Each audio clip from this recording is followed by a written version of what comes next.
Welcome back. Today in the Atmos Live studio, we have the legendary Kentucky Colonels, Round and Twang. That's Or correct. is it Twang and Round? Well, it depends on what region we're in. Yeah, Like over towards Washington, man, they just like the round and twang. yeah. It's twang and round. It is Twang and Round. I Yes, think sir. It's Twang and Round. And I don't know how many times throughout my life that people have called me Round and him Twang. Someone has actually called me Round. Ooh. Yeah, man, somebody says he's We'll talk over like about signing autographs and shit, and he's down in Georgia or something, dude. He's like, "You Brad Davis?" We were And actually he's like, "Well, in Georgia, ironically. I know, I heard about it." And this lady talked to me for about 5 minutes. And then she finally was like, "You're not Brad Davis, are you?" I said, "No, ma'am, but I know him." yeah." Somebody said you woke up in a trailer and shit, dog. I wish you didn't do that, I mean, bro. look, I plead the fifth, though. I like it. Well, now that you said it, James, I think that you may have some of those Davis genes. I mean, they're kind of, bro, yeah. you know what you did to my credit score, brother? I helped. You burnt me, dog. I helped. It's on the up and up, by the way. Yeah. We own property now. Oh, nice. working on Yeah. Yeah, man. Yeah, you joke about that, man, but yeah, James, man, it's my long lost brother, man. Just the wit and the comedy and shit, bro. Yeah. Yeah, man, it's pretty funny, bro. Better late than never, man. I'm 37, man, but like I told your stepdad and stuff, man, I'll try to pull up Christmas and we'll just do some catch up and do some videos and stuff, man. Hey, come on, bring the family, bring everybody. Yeah, We'll make it a whole. that's one of my favorite holidays. I love it. Yeah, all right, let's get it. Well, tell me both a little bit about your childhood. Where you're from? Do you have family ties in the area? Did those people in your family have musical ties? Let's start with you, Twang. Yeah, I grew up in the west side of Bowling Green, Kentucky, in a community called Delafield. And where I grew up, it was very humble beginnings. We didn't have a whole lot. My mom and dad struggled quite a bit, and I also came from 3 generations of people in the same neighborhood. So and Close knit. yeah, 100%. Yeah, if you look it up, they used to call, when I was growing up there in the 80s, they used to call Delafield Little Chicago. Back in the 1900s. Yeah, for all you kids out there, back in the 1900s. But yeah, they used to call it Little Chicago. It got that name because of the murder rate was so high at that time. And for such a small place, I mean, it made national news. It was like Bowling Green, Kentucky. But it was just a crazy time. It was a mixture of a lot of things in that time era and in that part of the city. It was so bad at that time that the city actually commissioned to have places bought up in the hood, and they turned them into police substations and had bike cops and things like that at one point. And on Woodford Street, where my grandmother lived at the time, it got so bad they actually flipped a cop car over and shot it up. Wow. Yeah. Yeah, so, childhood was very hectic. I grew up in a household that was kind of like a trap house. It was a bootleg house. It was a gambling house. There was always card games, dart games going on. There was always some sort of business deal happening. Now, there may be some people out there that are not familiar with the term bootlegging. Yeah. Can you explain what that may or may not have been? Yeah, well, especially in the South, even, and that's what I'm speaking from because I grew up in Kentucky. But we were the bootleggers. Like on Sundays when they wouldn't sell liquor, I mean, you could come there and buy liquor. And of course it was an inflated price, but Tax free. Yeah. Yeah, all under the table. Yeah. So you could find those items on those times, and we were happy to do that. And later on in life, it's what, Round and I were never really moonshiners, but that's what got us when we did Sipping on Shine and all that. It was, we went from that to being bootleggers to actually, being a part of the moonshine culture, which is something that we never really kind of did, but we got into it with Kentucky Mist Distillery in Whitesburg and with Colin and all those nice folks, and got to do some branding with them. But yeah, Delafield. Going back to Delafield, man, it was a big part of me, and it's in my music a lot. That childhood, those trials and tribulations. I carried those burdens for a long time after my adolescence, into my teenage years, and into adulthood, and it took me a long time to unpack all the trauma. And I'm not even sure if I've unpacked all the trauma. To be honest with you, I'm still unpacking. When we go through life, I feel like obviously we accumulate more baggage along the way, but we also become better equipped to work through some of that baggage, right? Yeah. So it's a journey, man. Like we'll we'll talk about that. But yeah, it's all. Yeah. Yeah, So- make a note on that because I do want to talk about that. Yeah. Yeah. Actually, there's a whole question about it. Nice. Sweet, brother. So, family ties in your area. Did you Yeah. have any that were like notable musicians in their time or era? No, I didn't really, like I said, we were, for lack of a better term, ghetto people, so we were kind of the dredges of society. So, we lived in slum houses and things like that. There wasn't a lot. We were just surviving. I tell people all the time, that's why, but Round and I both are on a health journey right now. But growing up in my household, emphasis was never really put on those kind of things because it was just survival, Right. and it got better. It wasn't always like that. Once I became a teenager, pretty much a few years before I actually left the house, my parents actually got their stuff together, actually. And, Dad started driving a truck. He got a CDL license, and he got so successful at that, he bought his own truck. Look out, man. Yeah. And him and my mother probably had the best years of their life. You make good money depending on what you haul and where you haul it anyway. But, becoming an owner-operator, that's a whole other sense of freedom. Oh, 100%. Yeah. Where you want to work and how you want to get there. That's all on you. That's nice. Yeah, and it projected them into a whole other, level of life, and it was really good for them for a few years. And my younger brother and sister, who are twins, a lot of people don't know that, but I have a younger brother and sister who are fraternal twins, and they had a little bit better of a childhood because of that, because and that helped my sister. I'm really proud of her. She's college graduate and has degrees, and she's a speech pathologist, and my dad helped her through college at that time. I mean, that's a blessing, really, and it appears like your parents really worked hard to break the cycle. You know what I mean? And to help kind of create some new generational, hopefully, blessings.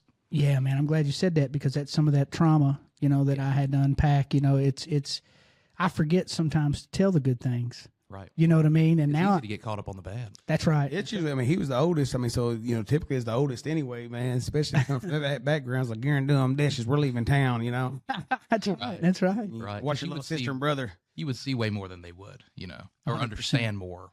Yeah.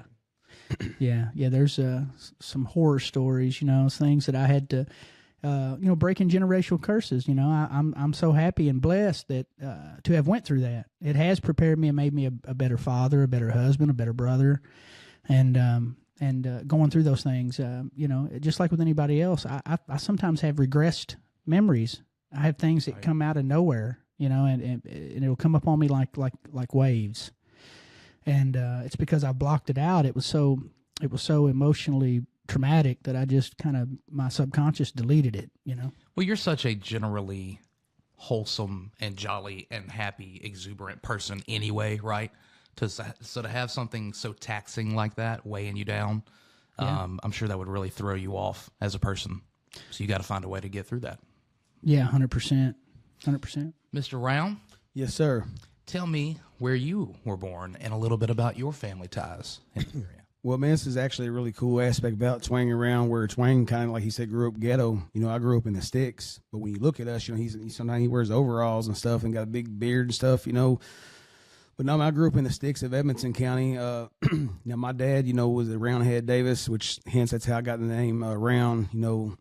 He was always in the poker houses and, gambling and just other side of the law. His most of his whole life, man. And, he wasn't proud of those things, because last 10 years of his life, man, it's a whole other testimony. We have to do another time, man, but it's a beautiful testimony.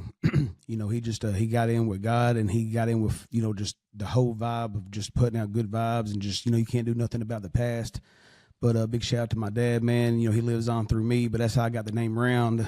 And so it's, Brownsville, Kentucky. It's small, man. It's real small. It's just backwood little hillbilly school. And man, I had a great upbringing. That's where me and Twang differ at. Where Twang, I mean, lots of shit might be cut off and stuff like that. Where my dad, I know in the 80s, 89, we was the first, I believe we was the first people to have a video camera in the county and stuff. And I believe this is around 88 or 89, which I was born in 85, back in the 1900s as well, Yeah, my daughter told me, dude, she put me back here. She's talking about a band, it's like, I don't know, it's back in the 1900s.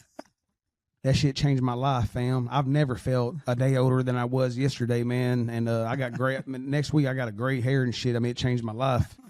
But so anyway, man.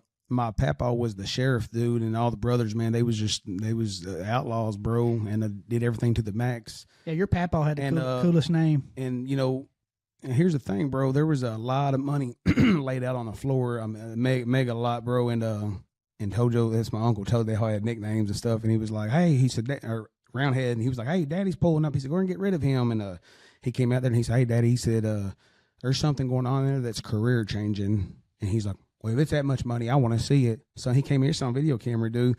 He had an anxiety attack. He said, "Well," he started closing the blinds and stuff, dude. He said, "Y'all are going to prison." He said, "Y'all are idiots." It's a matter of time. Yeah, man. And you know, my uncle Tojo, man. You know, I just now lost him, bro. And it was a hard hit, man. He's my dad's baby brother, and yeah, all right, the older, yeah, man. And it was during COVID and shit too. So it's just a weird time to lose somebody so special, man. But right. you know, my dad always did state time, and my uncle Tojo, he always did that Fed time, bro. So at last stretch was 13 years. He got him on, bro, and that's just how he held my daddy and them, bro. He was 17 years old, and they got busted. One of their marijuana bust, 2,300 pounds of marijuana, and this is on doc, you know what I'm saying, which all of them's dead now anyway, so we ain't worry about allegedly or nothing. But this right here is on record, dog. Right. $6 million street value. So that's how I grew up, man. I grew up, man, very blessed, not knowing that I was blessed. And I remember, man, my daddy would get so mad at me, dude. He's like, "Son, I buy you a dirt bike, and you won't even wash the mud off there. Because you're just a kid. I mean, you just wake up and that shit's provided, bro." Right. All the way until, man, I think I was around 13. The last time my dad went to prison, I think my mom got divorced for $1. Wow, times have changed. Yeah. Wow. I could be wrong on there, man, but a memory, an old dusty memory, bro. Right. There was some kind of, I remember that conversation, dude. Anyhow, she got divorced from him. So we went from there to move to his neighborhood. The shit that he was talking about, man, over in the hood or whatever, man. And at that time, bro, I was making beats on a PlayStation MTV music generator, and this was in 97. This was when 97, bro, when I first got this, and the memory cards were 8 megabytes. Now, for all of the computer techs out there, you know, I think it goes up by thousands implements, right? Yep. You know, 1,000 megabytes is a gig, right? I mean, Yep. 1,000 gigs is a terabyte. So, you know, like for example, my phone's a terabyte. So the shit I store my beats on was 8 megabytes, bro. And I had a PlayStation and I had a carrying case, man. And I messed with audio a little bit as a teenager, man, car stereos. So I knew the audio on that PlayStation was that white and that red right there. Mm-hmm. So I had me a 13-inch TV and I'd pack that shit to a studio, bro. And so I love, man, just making beats because I got a distant cousin. And this dude, man, he might be a half brother or something. I don't even know, man, because my daddy wore some kind of shoes where you got other siblings and stuff. Mm-hmm. It's got like the little strings and shit on there. The little, I don't know what you even call them, man. Fringe. Yeah, bro. Yeah, bro. Yeah. Yeah. I mean, hell, look here, dog. Fishnet shirts. Man, we played a bar, bro, and I've seen the woman 100 times. We called her mama, and when she realized Roundhead was my daddy, she looked at me. The whole vibe changed. She said, "Honey," she said, "I've been on cruises with your daddy." I mean, cruises, dog. But yeah, man. So there's a lot of things like you was talking about. Not like the bad habits, bro. Engaging in bad habits and just thinking you're bulletproof and shit. There'll be times, man, like, you know, all my people's diabetic. I'm a diabetic. You know, me and Twang's lost a ton of weight, bro. We've shed a whole people.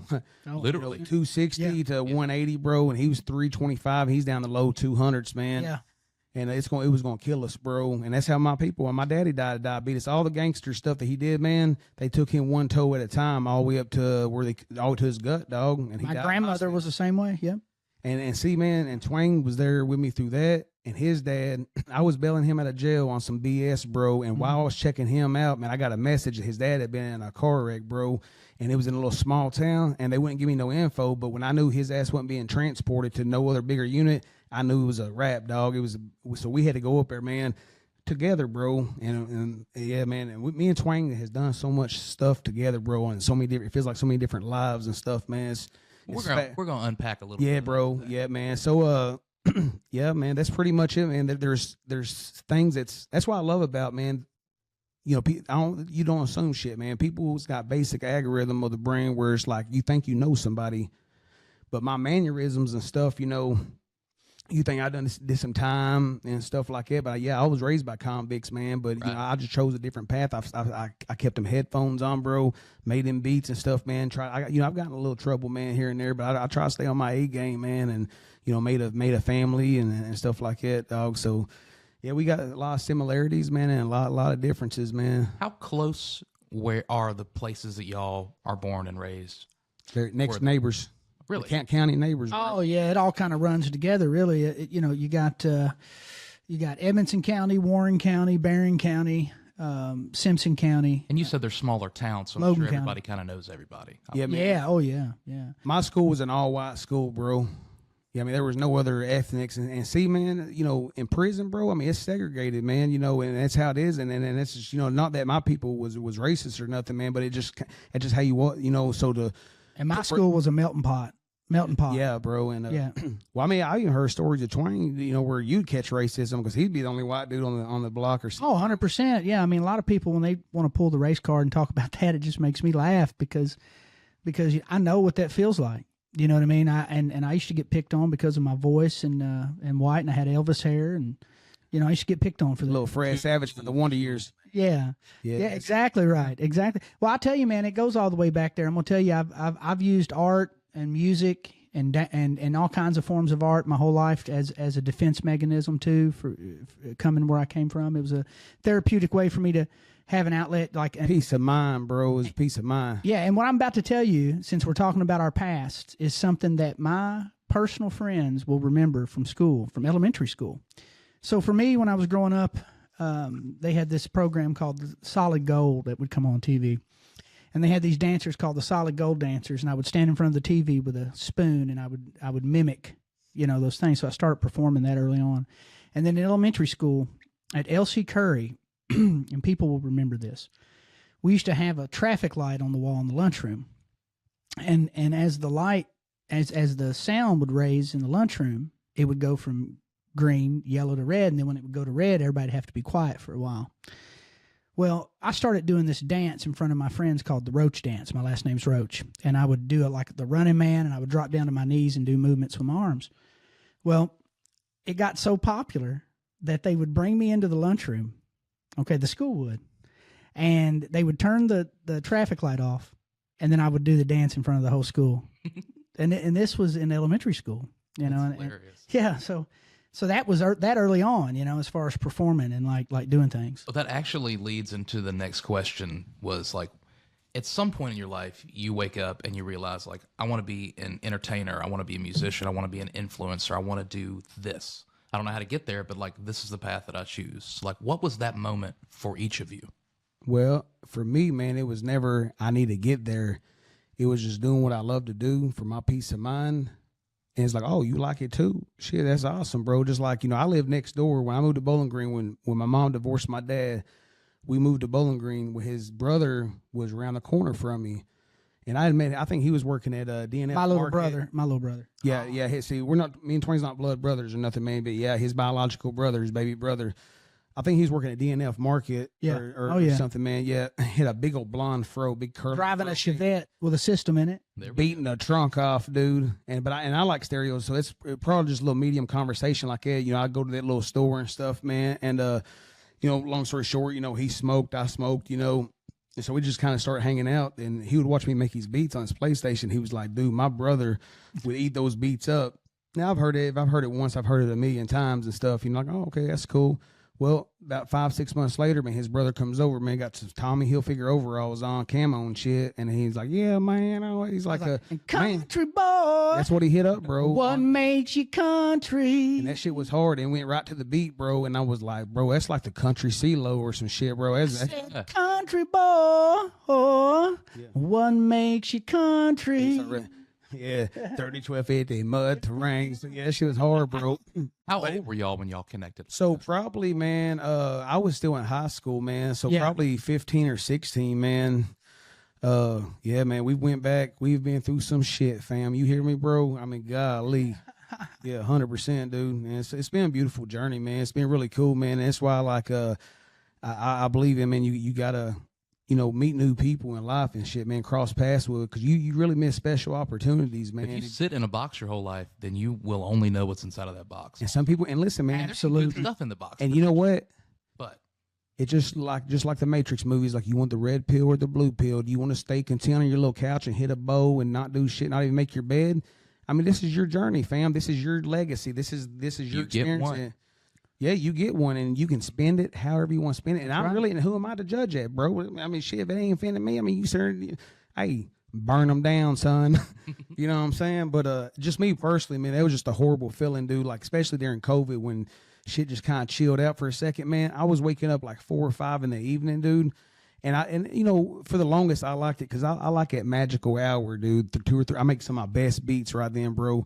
But when you wake up, man, that star is going down, dude. There's not a worse, and you've not even made a bed or nothing. Yeah, that's a horrible feeling.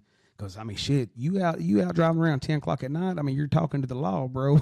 You're going to get lit up, man. Especially in a little area like that. Yeah, bro. Well, any area. I mean, just, I mean, but all those places, Bowling Green, Louisville Road, all that shit, bro. They'll light you up, bro, unless you're in a white pickup truck.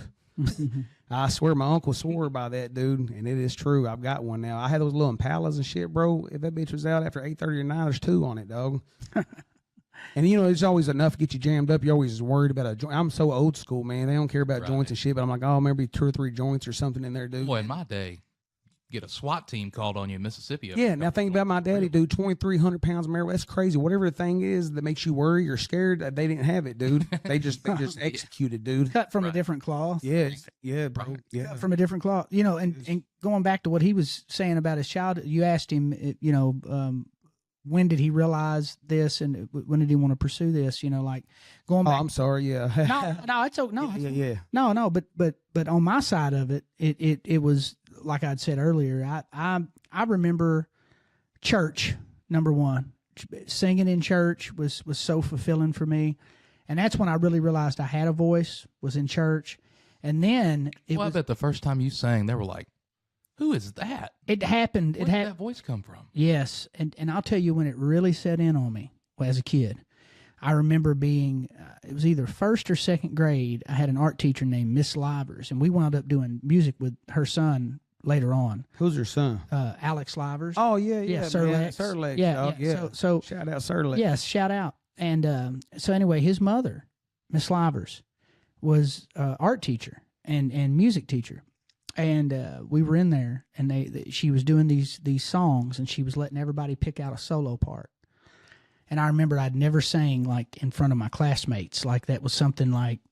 So you get it for a girlfriend or some boy, your friends or something, dog. Yeah. Yeah, elementary school, right? Yeah. So 1st or 2nd grade. So I sang a solo, and I remember looking at her face, and my classmate's face, and of course some of the friends of mine were making fun of me. Of course they were. That's that age. Yeah, right. But her face was, and then she put me in the show. I got the part and got to do it in the production later when they did the show for the school. So I was like, there's something to it. So that's what really gave me my first confidence boost of like, okay, I can sing. I'm gonna try to do this more. What'd you sing? Did you sing Islands in a Stream? I don't really remember what it was. It was hit the Islands in a Stream up. Islands in the stream. That is what we are. Yeah, that's right, folks. So, if you holler at Atmos Live right now, man, you can order the little twang dolls. You hit it, hit that up, bro. We rely on each other. Oh, sorry. I said, close the door. The law's pulling up. Are on back order. The what is? The bobblehead dolls. Oh, nice. Yeah. We try to order those, man. They got us over in Asia, man. They got me on for about $400. We never got them. Yeah. No customer service. Yeah.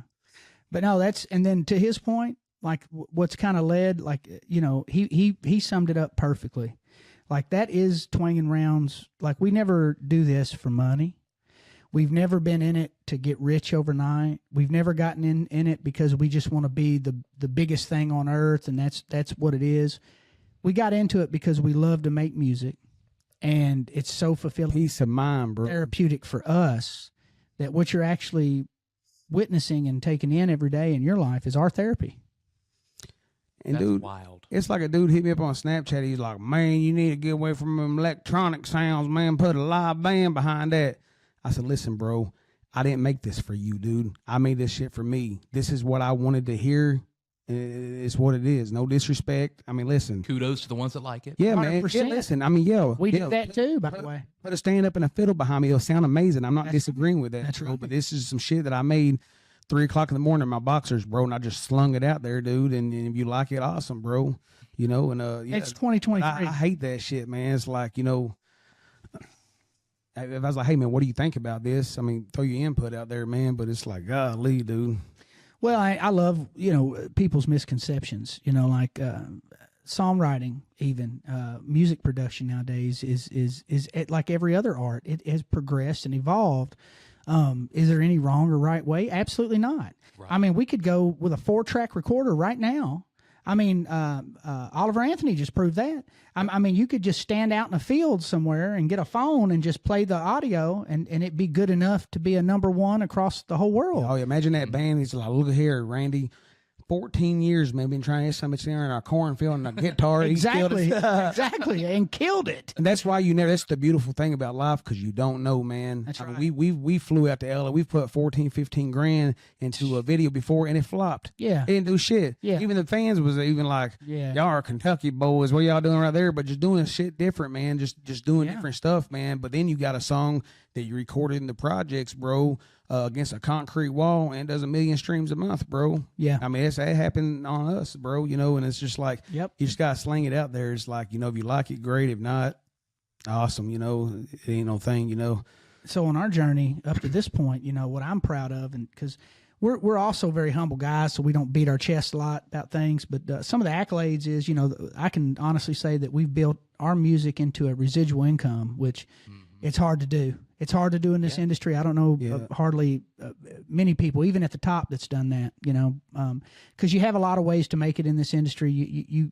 The overnight success is about 2%.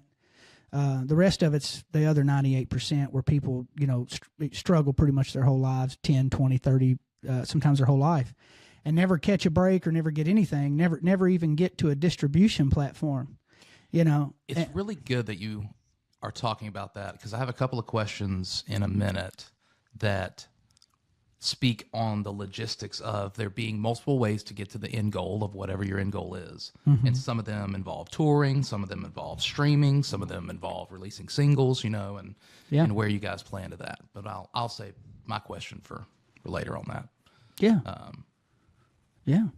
Well, okay, so this is something interesting that I found out the other night. I think I had been told this originally, but I was going back through your bios, and I was just kind of learning a little bit more about your history, right? And so you were in another band. Yeah. Well, actually, 2 other bands before Twang and Round, technically. One of you was. Oh, yeah. Both of you were in one, right? That's right. So tell me about the Blue Collar Boys. How did that start? So that kind of ties in when I was introducing my my childhood about the PlayStation beats, and picks back up from his brother right there. So they was in a group called, you know, the Blue Collar Boys. He done met, you know, some people he grew up with, and all of that. Was this like instant after y'all kind of coincided? Yeah, man. Yeah, it was pretty. Yeah. He ripped it on there, and I made the beats. We exchanged some numbers and stuff, and so he was recording Franklin, and so when I first got my PlayStation set up, that's what I was gonna say, man, about my distant cousin, man. He did. I mean, hell, I guess I'd call it country rap too. I mean, this is at 93, 92. I mean, they did a song called Hillbilly Walking. You know, and it was bad, bro. 1183. And I remember, man, he had like a 13x70 trailer, like one of them old school trailers in a trailer park, bro. And the whole thing was a recording studio. So when you come into the living room, they had some couches and some magazines and stuff set up. And then that first bedroom there on the left, they had that wall cut out, bro, and plexiglass. And, bro, when I stepped off in there, now listen, Twang's been tight since the gate, bro, on singing and rapping. Like, rapping is something that I was like, I was never like, I didn't grow up like freestyling and shit in school, you know what I'm saying? And like, but beats, I'll go on 4 corners of this earth and make a beat, bro. That's what I do. I'm a producer, man. And, but you know, the rapping, it's just something that I just accumulated over the years. I had the studio and the tools and stuff and just kind of hopped in. And when we got into Blue Collar Boys, so that was the name of the band right there, was Blue Collar Boys. I introduced them to, you know, to my cousin and some of them people. So we started recording in Edmonson County. And so I joined the Blue Collar Boys just kind of as a producer, then as I guess the 4th or 5th person in the group. as a rapper and producer. That's right. Of there, and so we did three albums. So this is probably from 2004. Blueprint for the Come Up was the first one. Then Street Symphony Volume 1. And the graphic was Tommy Mac made the graphic. It was some playing cards. It was so hard. Yeah, he cut all of us out from different pictures and placed us around there like leaning against the steps. And it's funny because we all old school graphic design. Oh, the real deal. Yeah. Oh yeah. And we had these blue collar shirts. We had the pinstripes on there, like delivery guys and shit, like oil mechanics and stuff. I worked for a uniform company at the time. So he made us all shirts that said blue collar boys and having a little round and had country twang and it had Danny Green and Big Seeds and Hero. And Danny Green, it was super dope, man. But I lost my uniform right before the shoot or whatever, man. And so I'm sitting on the steps, all there surrounding me against poles and shit. I'm sitting on the steps with a little beat machine and stuff, and it was funny, man. So funny thing to add on. This is a funny thing about that cover he's explaining to you. So when Tommy Mac made it, man, it was amazing. Like he had everybody cut out. He had Danny Green like posted up, like smoking a blunt. Oh, it was hard, bro. It was so hard. And then something happened to it. Like, I don't know if he lost Danny's picture, man. Yeah, he lost Danny's picture. So we had to rush around and find a picture. And the only thing we had was a newspaper that had his face in it. So we cut his head out. And we didn't have Facebook and shit, guys. Yeah, little kids. There wasn't no Google shit like that. So the secondary version wasn't as tight as the original. And it had Danny's head on it. The only black guy on the cover, man. You just going to put a picture where he looked like he was resting in peace. Yeah, we showed it to him. He said, "What is this?" He said, he's like, fuck Danny Green, right? He said, "You got me resting in peace on the cover." Yeah, bro, it was a little fucked up. We love you, Danny. We love you. So how long did that group last? And did you do any actual touring, you know? Yeah, man, that was we did from 2005 to 2008, the Blue Collar Comedy Tour was getting big with Jeff Foxworthy. Yeah. So we started getting to things where when they run the promotion on some shows, they thought, it was blowing up. Our group was blowing up, man. By default, you were thrown in the middle of it. Man, we didn't know shit about publishing. We opened up for them franchise boys. We cool. Slick Rick. We went all the way to Minneapolis, Minnesota, and performed at First Avenue nightclub where Prince did Purple Rain. But wow, Jeff Foxworthy, man, they was the Blue Collar Boys, man. They grew up such a household name.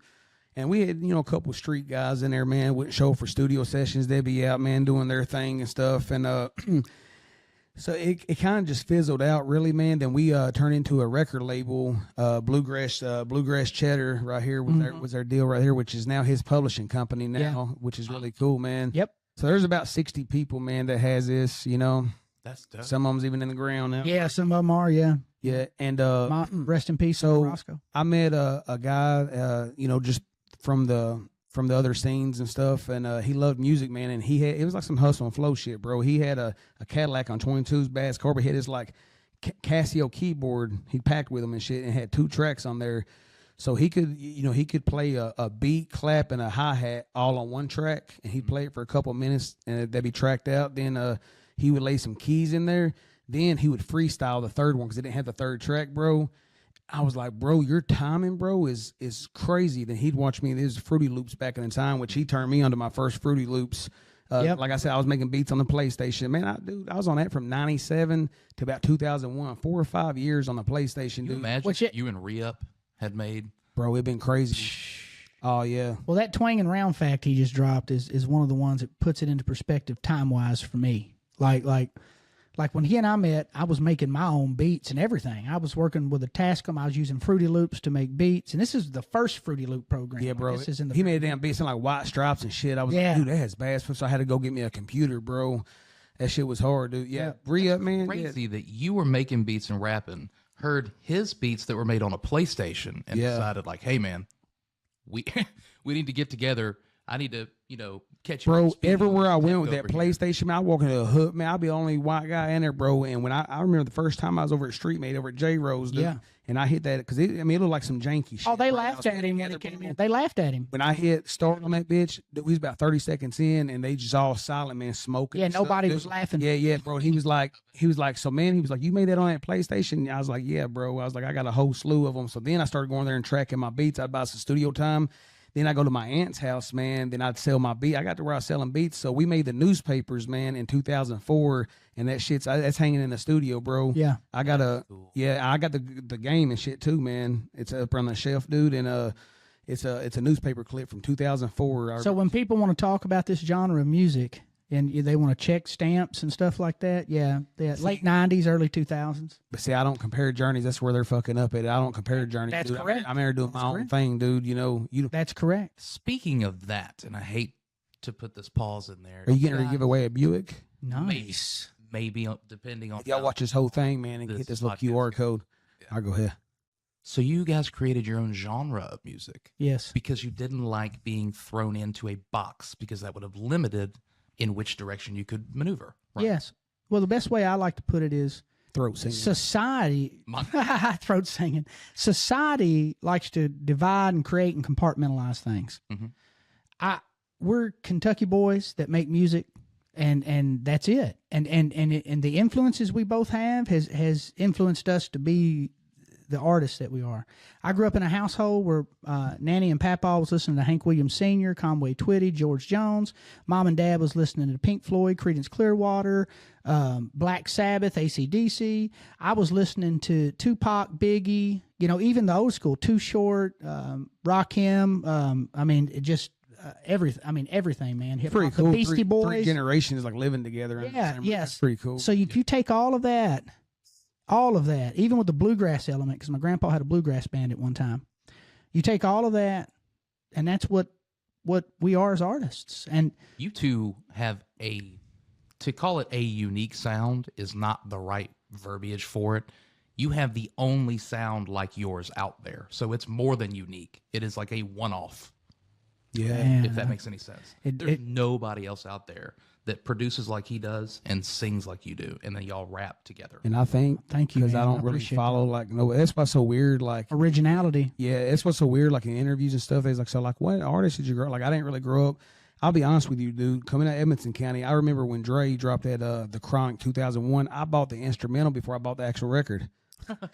That's when I had my stuff. That's when I had my shit ran through the karaoke machine and stuff, and I was even like sampling little tapes and stuff, and shit back in, bro. Yeah.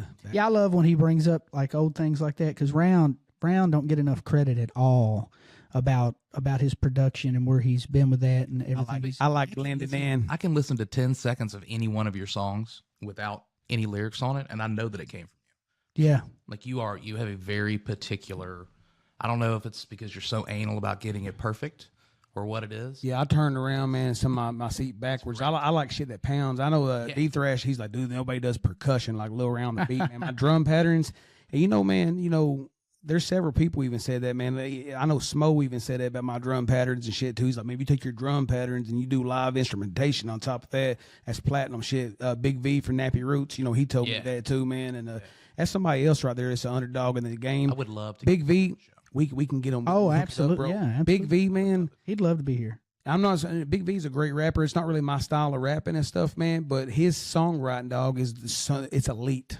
That guy, 100%. Right, he is a legend. He's been that way since we were kids. See, he grew up in the same neighborhood. Well, he grew up in what they call Shake Rag area. I was in Delafield, but it all runs together right there, West Bowling Green. Right. But he is one of the most talented songwriters. And humble. Yeah. He's a great guy, man. Vito's a great guy. You want to talk? He Jay-Z's it, man. Like it's hard to find an artist like that. That dude is a Jay-Z level. He can be offbeat and onbeat at the same time. At the same time, there is no offbeat, even when he's. And his voice, man, it's like no overdubs and shit, man. Just like iconic. Very raw, authentic. Oh my God. RB and Big V, you can hit me with that 200 cash. I told you I do it. One of the most legendary, iconic voices in the game. Period. Like, I just, and maybe I'm a little biased because we're friends, but man, the proof's in the pudding. Just go listen to every song he's ever done. How did y'all come in connection with them? Was it touring? He grew up with Vito. Yeah, I did. Yeah, West Bowling Green, and went to the boys' club. We went to Bowling Green High. He was a football star at Bowling Green High, and his kids are football stars now. But that's where we originally met him. And then where we all kind of met was in Bowling Green. A lot of talents come out of Bowling Green, Kentucky. And there used to be a recording studio above Capitol Arts Center on the square in Bowling Green. Joe Hop Studio. And at that time, the Blue Collar Boys, which was us, Twang and Round. Perfect Confusion. Which is Cage the Elephant. Okay. Wow. and Nappy Roots were all recording in that place Time. at the same time. And everything was coming out of there. All those three all came out at the same time in that. Well, that's back in the day, and he had stayed crazy. Yeah, and they probably didn't know that they were going to get as popular as they were. Any one of the three. No. That's the beautiful thing about life, bro. If you just go out there and do something versus nothing, and that's the shit that I live for now, bro. Is just spreading that message, bro. It's like give tomorrow another chance, man. Yeah. You know, I mean, you just rock with it, man. You know. And we're good souls, man. We're good people. We're fathers. You know, we've evolved as artists and people. You know, if you listen to the songs and everything, you hear the evolution in it. It's because we're real. And you know, one of the things I love to share with everybody is the fact that no matter what we do with this journey or wherever we go with it, it's all about what we want to leave for everybody else, and I'm including that with my children, my family, legacies, if you will. Mm-hmm. So as an artist, man, I just want to continue to create. You know, God has blessed us with the gift of being able to do that. He's given us a massive platform, and you know, accolades. Like we don't beat our chest like a lot of these other people do out here. You know, like we've been on CMT. You know, we've been on major shows. Like our music has been featured in so many different things over on TV and on film and. I even heard it in a Pornhub video one time. It was a first. Yeah, nobody else in the genre. I've never heard a record bang on. You hear that, guys? You better step your game up. That's right. Yeah, bro, 100%, man. It was a good one too. No, I'm just kidding with y'all, man. Yeah, that's super dope, man. Yeah. I like how you like narrate it like you was somebody listening to the story and not a part of it right there. I'll tell you what, though. what you guys were hitting on, though, man, to go on a serious note, if I can drop a little philosophy right there, man, is you know, talking about, you know, leaving a mark. If a person can take, and I use this all the time, I call it time travel, bro. But when I'm making decisions, because I only got a certain, we all got just a limited amount of time in here, bro. So sometimes, man, and I'll give you an example for easier understanding. It was Father's Day, and Patty, you know, she don't really go up there and see her people. I mean, life happens, man, but like as much as she should, you know what I'm saying? And so I always press her, you know, to go up there and see them and stuff. And I know they love me and stuff too, and she's want me to go up there, but I had a shit ton of mixing to do, bro. And I said, nah, man, you go at your people, man. You just go up there. And she's like, all right, you know, well, I love you. Y'all be careful. And I started thought in my head, bro, and I'm like, all right, that's just a hypothetical. Like I went to say his funeral, right? Right. And I'm sitting there looking at the funeral, bro, and I was like, man, if I could go back, would I have went and hung out there at Father's Day, or would I have made that beat? Man, we've got over like 260 published records, bro. You know what I'm saying? So, sheesh. I know. I just kind of slung it there like it wouldn't. We've been doing records for 20 years, dude. And that's not even count the records we produced and song wrote. Yeah, let me say one thing about that, not to interrupt you, but to add to what he's saying. We've been doing music for over 20 years. Check this out. So we've got kids. They were kids when they start listening to our music that have grown up, and they have kids now, and they listen to our music. Bro, yes. He'd be like, man, I was in middle school, and he done went to prison, got out and got a family, and now that kid's, that's crazy. Isn't that wild, though? I mean, that's I find beauty in that. Like, I don't panic off that, bro. Like, I find beauty and solace in that. But let me just taper off that time travel skit that I was talking about, just like that little badass honey bun I let you sample in there. It was dangerous. Now, when I snagged it, bro, I didn't want a honey bun, but I knew. Future me. That's a future me problem. And now I'm gonna let y'all see it in real time right here. But let's go back and give up a little fist bump to the past self. Yeah, hitting the sun because that bitch slapped, bro. We back on. It. It was so I never had one. It was like a cocoa. It was like devil's food honey bun. Yeah, but it was crazy. It looked made by Hostess. Yeah, it wasn't a regular honey bun though. It was a chocolate one. Oh, it was so good. But not even a chocolate one. That bitch has some different stuff. I'm gonna take a picture of that package. I'm gonna give me another one because we will post the picture here on the screen. Oh, that's right. Even better. See, that's why I mess with James. Yeah. Shout out, bro. We have the technology. That's right. I keep forgetting that, bro. So after the Blue Collar Boys dissipated, you know, went their separate ways. Yeah, hit them with the minimum wage. The studio. You joined minimum wage, right? Yeah, and we Right. That's right. Now, did y'all coincide? Did you buy seats from him and all that? Or? Oh, we never stopped working together. Yeah, we were still friends. Like I was going to their concerts and stuff, and I was a producer and stuff. And so me and Bama, dude, we was taking care of. Well, but the time, man, I got rid of my half of it. Like fast forward a little bit, bro. As I gave him like 30 clients. That's how many people, man, we accumulated over the years. But I was gonna, we had a triplex set up, bro, and man, that shit was, we kept that bitch off the chain, bro. It was jumping, dude. There was people and Cadillacs turning sideways and shit. It was haunted. It was haunted as fuck, bro. Yeah, for real, that shit would show itself in there, bro. It was so eerie, man. But I lost that little place, man, and so I was wanting to get out to the country, bro. I was wanting to get out. I had my daughter, man. She was 3 at the time, and we wanted to have animals and stuff. But I knew it wasn't fair for people to drive all the way out there. And plus, it got to the point too. Right. Well, let me pause real quick. During minimum wage, so during minimum wage, man, my roommate at the time, man, Tommy, that was in 2010, bro. So minimum wage, Blue Collar Boys ended around 2008, 2009, right?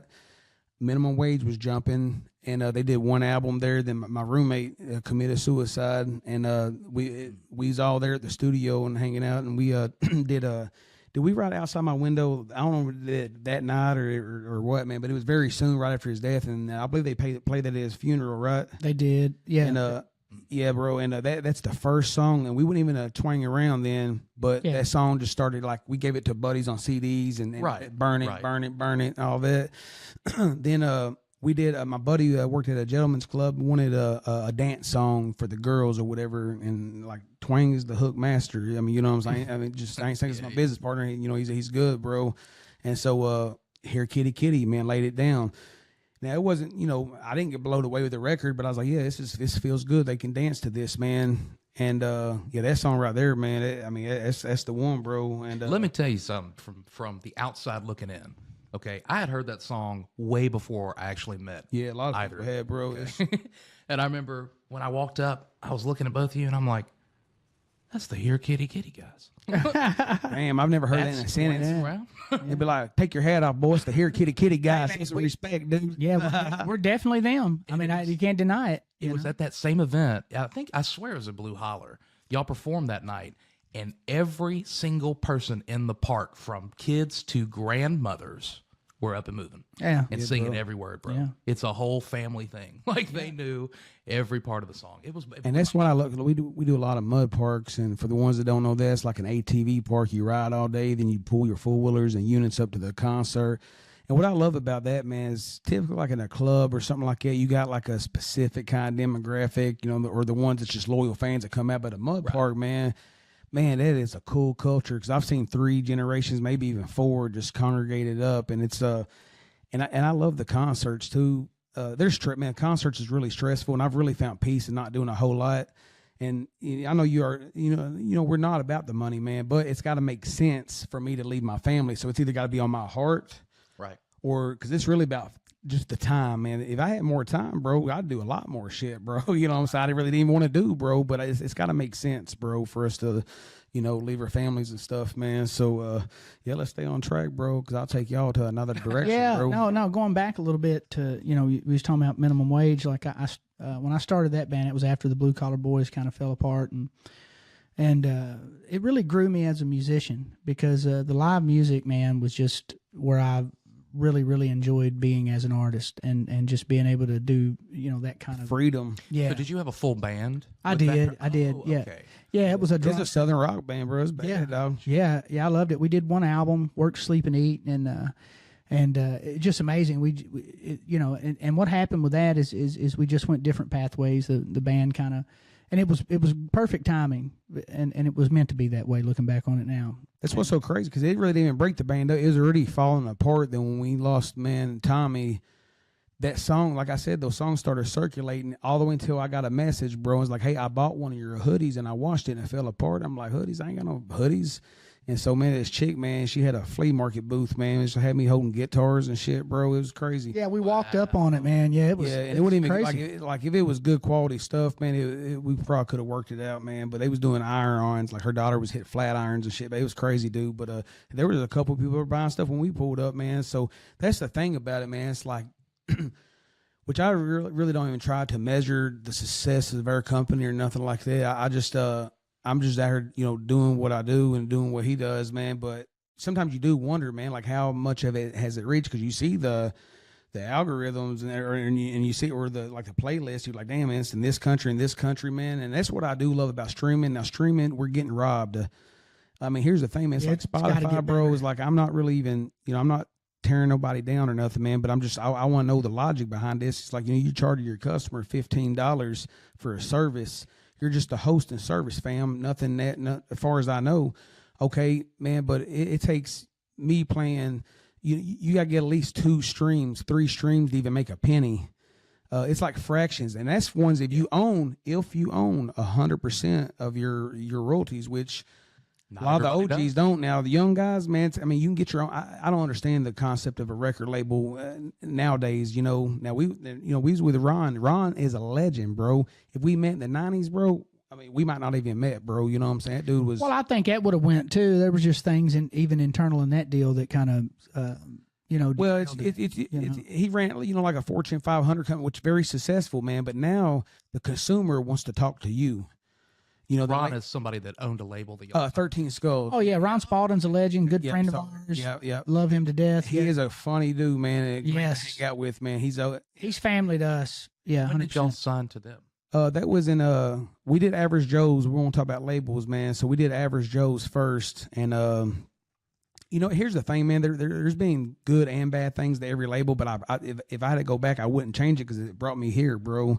Yeah. You see what I'm saying, man? But we did Average Joe's, man. That was just coming from Edmonton County. Then when we got offered that day, it just felt right. You know what I'm saying? And that's how we got a couple of we was in a comic book series and everything over there. That was really cool. We did CMT Still the King. We was on all the Party Down South seasons. Now that, man, that's cool.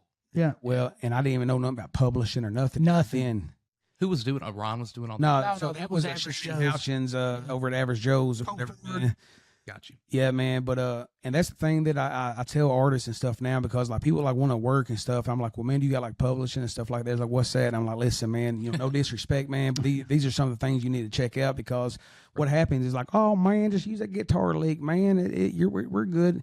It's not good, because what happens is, man, somebody's daddy or girlfriend gets in their ear that don't know shit about the business anyway, bro.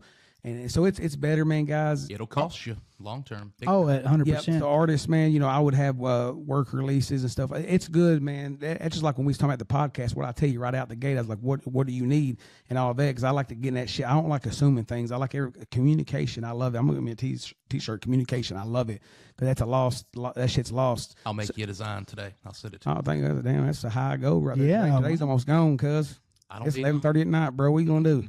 No, I'm just kind of, yeah, bro. But yeah, awesome, man. Let's keep moving, baby. Yeah. So Average Joe's, that we spent a few years there. We actually recorded 3 catalog albums before we ever signed our first record deal with them, which was Work Release Program, Still at Large, and Pardon, which was one of the best things we ever did, because those 3 catalog albums still keep the lights on. And now, what did marketing look like at that point? Well, up to that point, it was the beginning of social media. And it was the beginning of streaming. So like I told you before, we starved for a long time, because I was working for John Deere at the time. Well, that's the thing. We didn't really start. I mean, we had like regular jobs and stuff, man. And we did that work release program, man. Then you was sponsoring the big old music I was getting there. So like I was working for John Deere at selling heavy equipment, and that helped us too, because that was part of the blue collar boy thing. The image of it was, and this still holds true today. I want to say something real quick for everybody out there. If you're in a circle of friends that ever gives you shit about having to work a job, get better friends. Yeah. Because working hard and getting up every day and going to work and making money, that is what you have to do in life. We work every day. Yeah, don't ever wake up and work. Don't be around anybody that ever gives you any shit about going and working a job somewhere. Oh, you're an artist.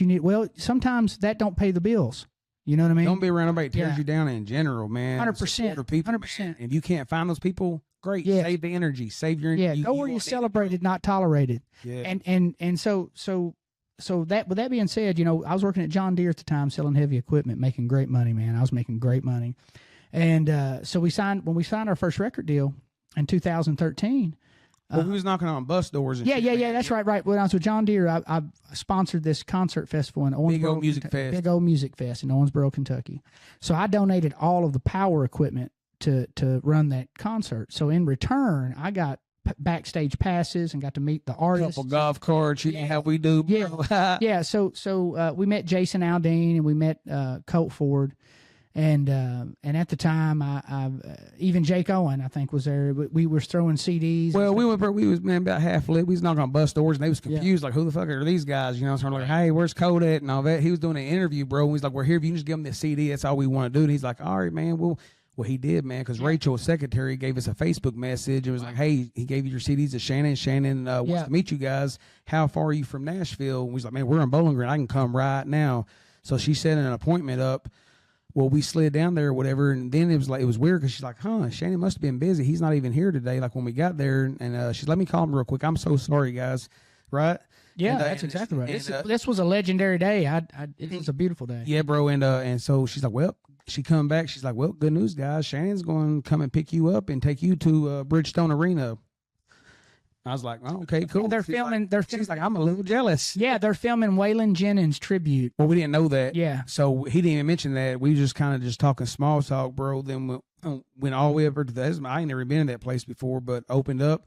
And as soon as the open Shooter was over, he's like, Shannon, James. My man, what's up? And all the like Sirius radio and all that shit was there, and Hank Jr. cutouts and shit. And they was like this one guy, this agent or whatever, or booking. He's like, has anybody talked to Hank? And this lady, she's like, yeah, he was at Bobby's at Robert's house or Kid Rock. He was at Kid Rock's, And they got wild last night. He's on his way now. They get a hold of whoever, man. When he gets there, bro, he's tore up, son. He fell backwards, plumb through the Cyrus radio. Hank Jr., bro. Look, he raised up, bro. I thought it was a medical emergency. Oh, yeah. And everybody started clapping. They was like, yeah. Well, before that happened, when we got off the elevator and ran into Shooter, it didn't stop there. We went past him. Legends everywhere. Yeah. And then there was Jamie Johnson. Okay.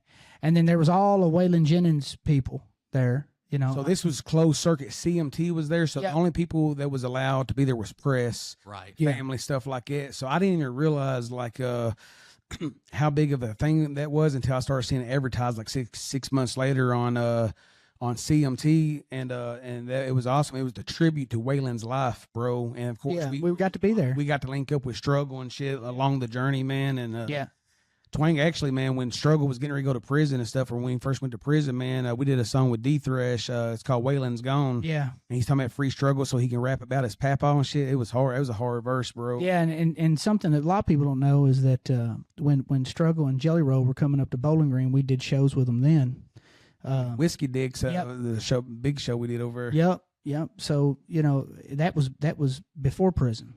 Was that the first time that y'all had been in that type of scenario with those level of stars at that point? Nah, man, Slick Rick, and there was all kinds of artists, the Blue Collar Boys, man. Yeah, bro. Yeah, we met so many people as the Blue Collar Boys too, man. They just keep going up and up, and I've forgotten more than I remember. Man, me too. You know, I got pictures. I got hundreds of pictures. Yeah, I got an A-frame room, man. I got them all around the ceilings and the walls, and we've met so many people, bro. I have a whole wall. Everybody's passed away now. Just on the whole wall, bro, and it's kind of, I need to update it, man, because there's been several more, man, and it's like you talking about earlier, man. It's like you know, just how time just moves, and it's like I was always fascinated with that, how much time would speed up. I was like, why is that? Are we getting closer to a black hole or something's gravity being? I mean, what's up? But I think, man, it's because you got more reference points in life, man. It's like you experience it. Like when you was a kid, you don't have no frame of reference, bro. Days will last forever. But now you got all these little point connections in time and places and faces and shit to do and all of that. It just really, and the smarter you get too, man, and the more you peel shit back, bro, that also speeds time up too. And you got to really be strong, man, because you will get depressed. The more you know, I mean, it's deep shit out there, bro. And but I find solace and beauty in a lot of things, and I like getting my dome blowed, and I like using logical thinking too, man. So next question, sir. I like tying a little philosophy and shit in, bro. Hey, we in can between, look at that, man. Yeah. So with the whole CMT crowd, was that just not your scene per se? Well, I don't think we were ever marketed properly like that. I think that it would have been. I think that we would have found a ton of success. Maybe before its time. Correct. Well, it wouldn't even, I think it was timing even. It was still at the beginning, but if we would have been marketed properly, and I'll say this, and I mean it, you know, if it wasn't for us being hustlers and like going and getting things in those time frames, none of that stuff would have ever been as big as what it is. Bro, we would just show up. Yeah. We would just show up. Yeah, we were. Like we was in drivable distance of the label and shit. Like we wasn't in Georgia or Canada or LA. Like we would just show up, bro. Then we would just get a little low hanging stuff, man, right there, bro. We was two fat boys from Kentucky, man, and We didn't wear Abercrombie and shit, bro. So even like when they had like the makeup artist and all that shit, bro, like it didn't feel right. I was way out of my comfort zone. Like where I wore 2X, they had me in like larges and shit. I was like, y'all ever seen Tommy Boy? I'm about to get it. Or y'all got to return this? It's a baby gap. Why was I said, I can't breathe. I'm trying to smoke a joint and shit, dude. We can wear that shit now. Yeah, we can now, bro. Yeah, man, I still got an outfit. I might put that bitch on tomorrow and rock it. But yeah, man, nobody, to your point, yeah. I mean, nobody was doing shit like that. I mean, you were a couple of hoss cats from Kentucky, you know, a couple of big corn-fed Kentucky boys, you know, out here making hip-hop music, you know, and it just, you know, people at the time, I mean, it was still in the big bro country phase. I mean, this was 2014 he's talking about. That's like when we did Pour Another Round. Dude, we went the closest thing was probably Uncle Crackard at that time, which we did concerts and shows with him. That's the crazy thing about music, dude. There were some big writers on that, bro. We was at 5 Star Studio and cut that, man. And that record, I mean, it didn't flop, man, but it didn't have a ton of success, man. And as soon as wild the talent that was on that, though. Bro, man, yeah, I could hear it on the radio. Everybody heard the record. It's a great record. That song was a great record, dude. But it just there's a certain machine, man. It's like, you know, that's why like our music is just now. That's why I love the success of Jelly Roll, man. Like there's so many people, man. Like, hey, absolutely, dude. Embrace change. I mean, listen, man, where you shed skin, you shed 10 pounds a year probably, dude. I mean, your atoms and shit move. You're not the same person literally you was 10 years ago, literally. Right. You know, and so when people, man, say, oh, you done changed up or something like that, man, that is so low hanging shit, bro. If I you might haven't changed, you are not doing something correct. I don't even. Well, if you got time to sit around and complain, you're already a problem. Right. You know, I don't like complaining, bro. I do not, and I'm not a poor, pitiful me type person, you know, and mainly because I'm humble, and I was.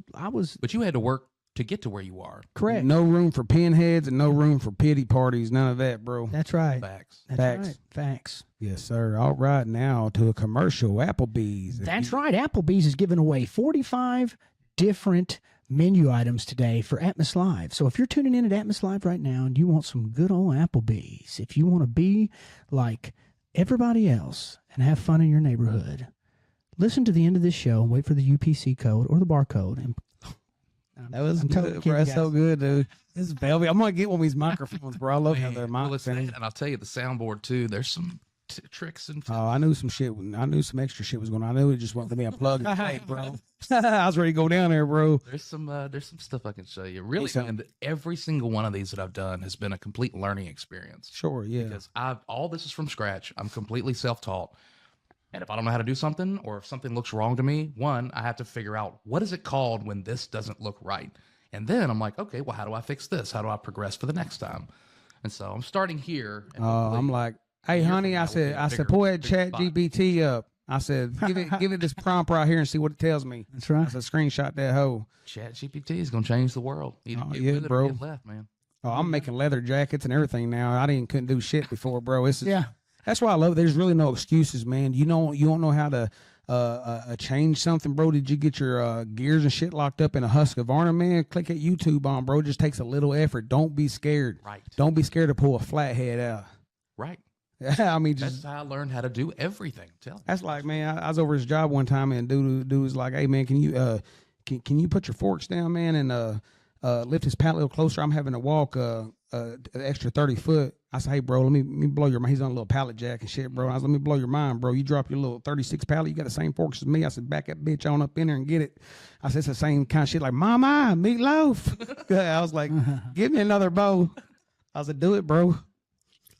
Yeah, critical thinking. I love it. Yeah, the government don't. Well, they don't love anything that's not the government. That's true. Oh, that's the thing, dog. Mental illness and shit, dog. The next 20, 30 years, bro, it's going to be out at 30, 40, 50% probably going to be on the rise because this automated shit, bro, it's good and it's convenient, man, but I don't like to stay in subconscious driving around. That's when you run over shit, bro, and all of that. I like being conscious. It slows time a little bit, bro, and I like just meditating, zoning out, aware, but not thinking about shit, bro. I do that a couple times a day just to reset my shit, bro, because there's a lot of stuff going on up here, bro. You know, I put a lot of emphasis, just like he was talking about right now at this point in my life, man, on spiritual, mental, and physical health.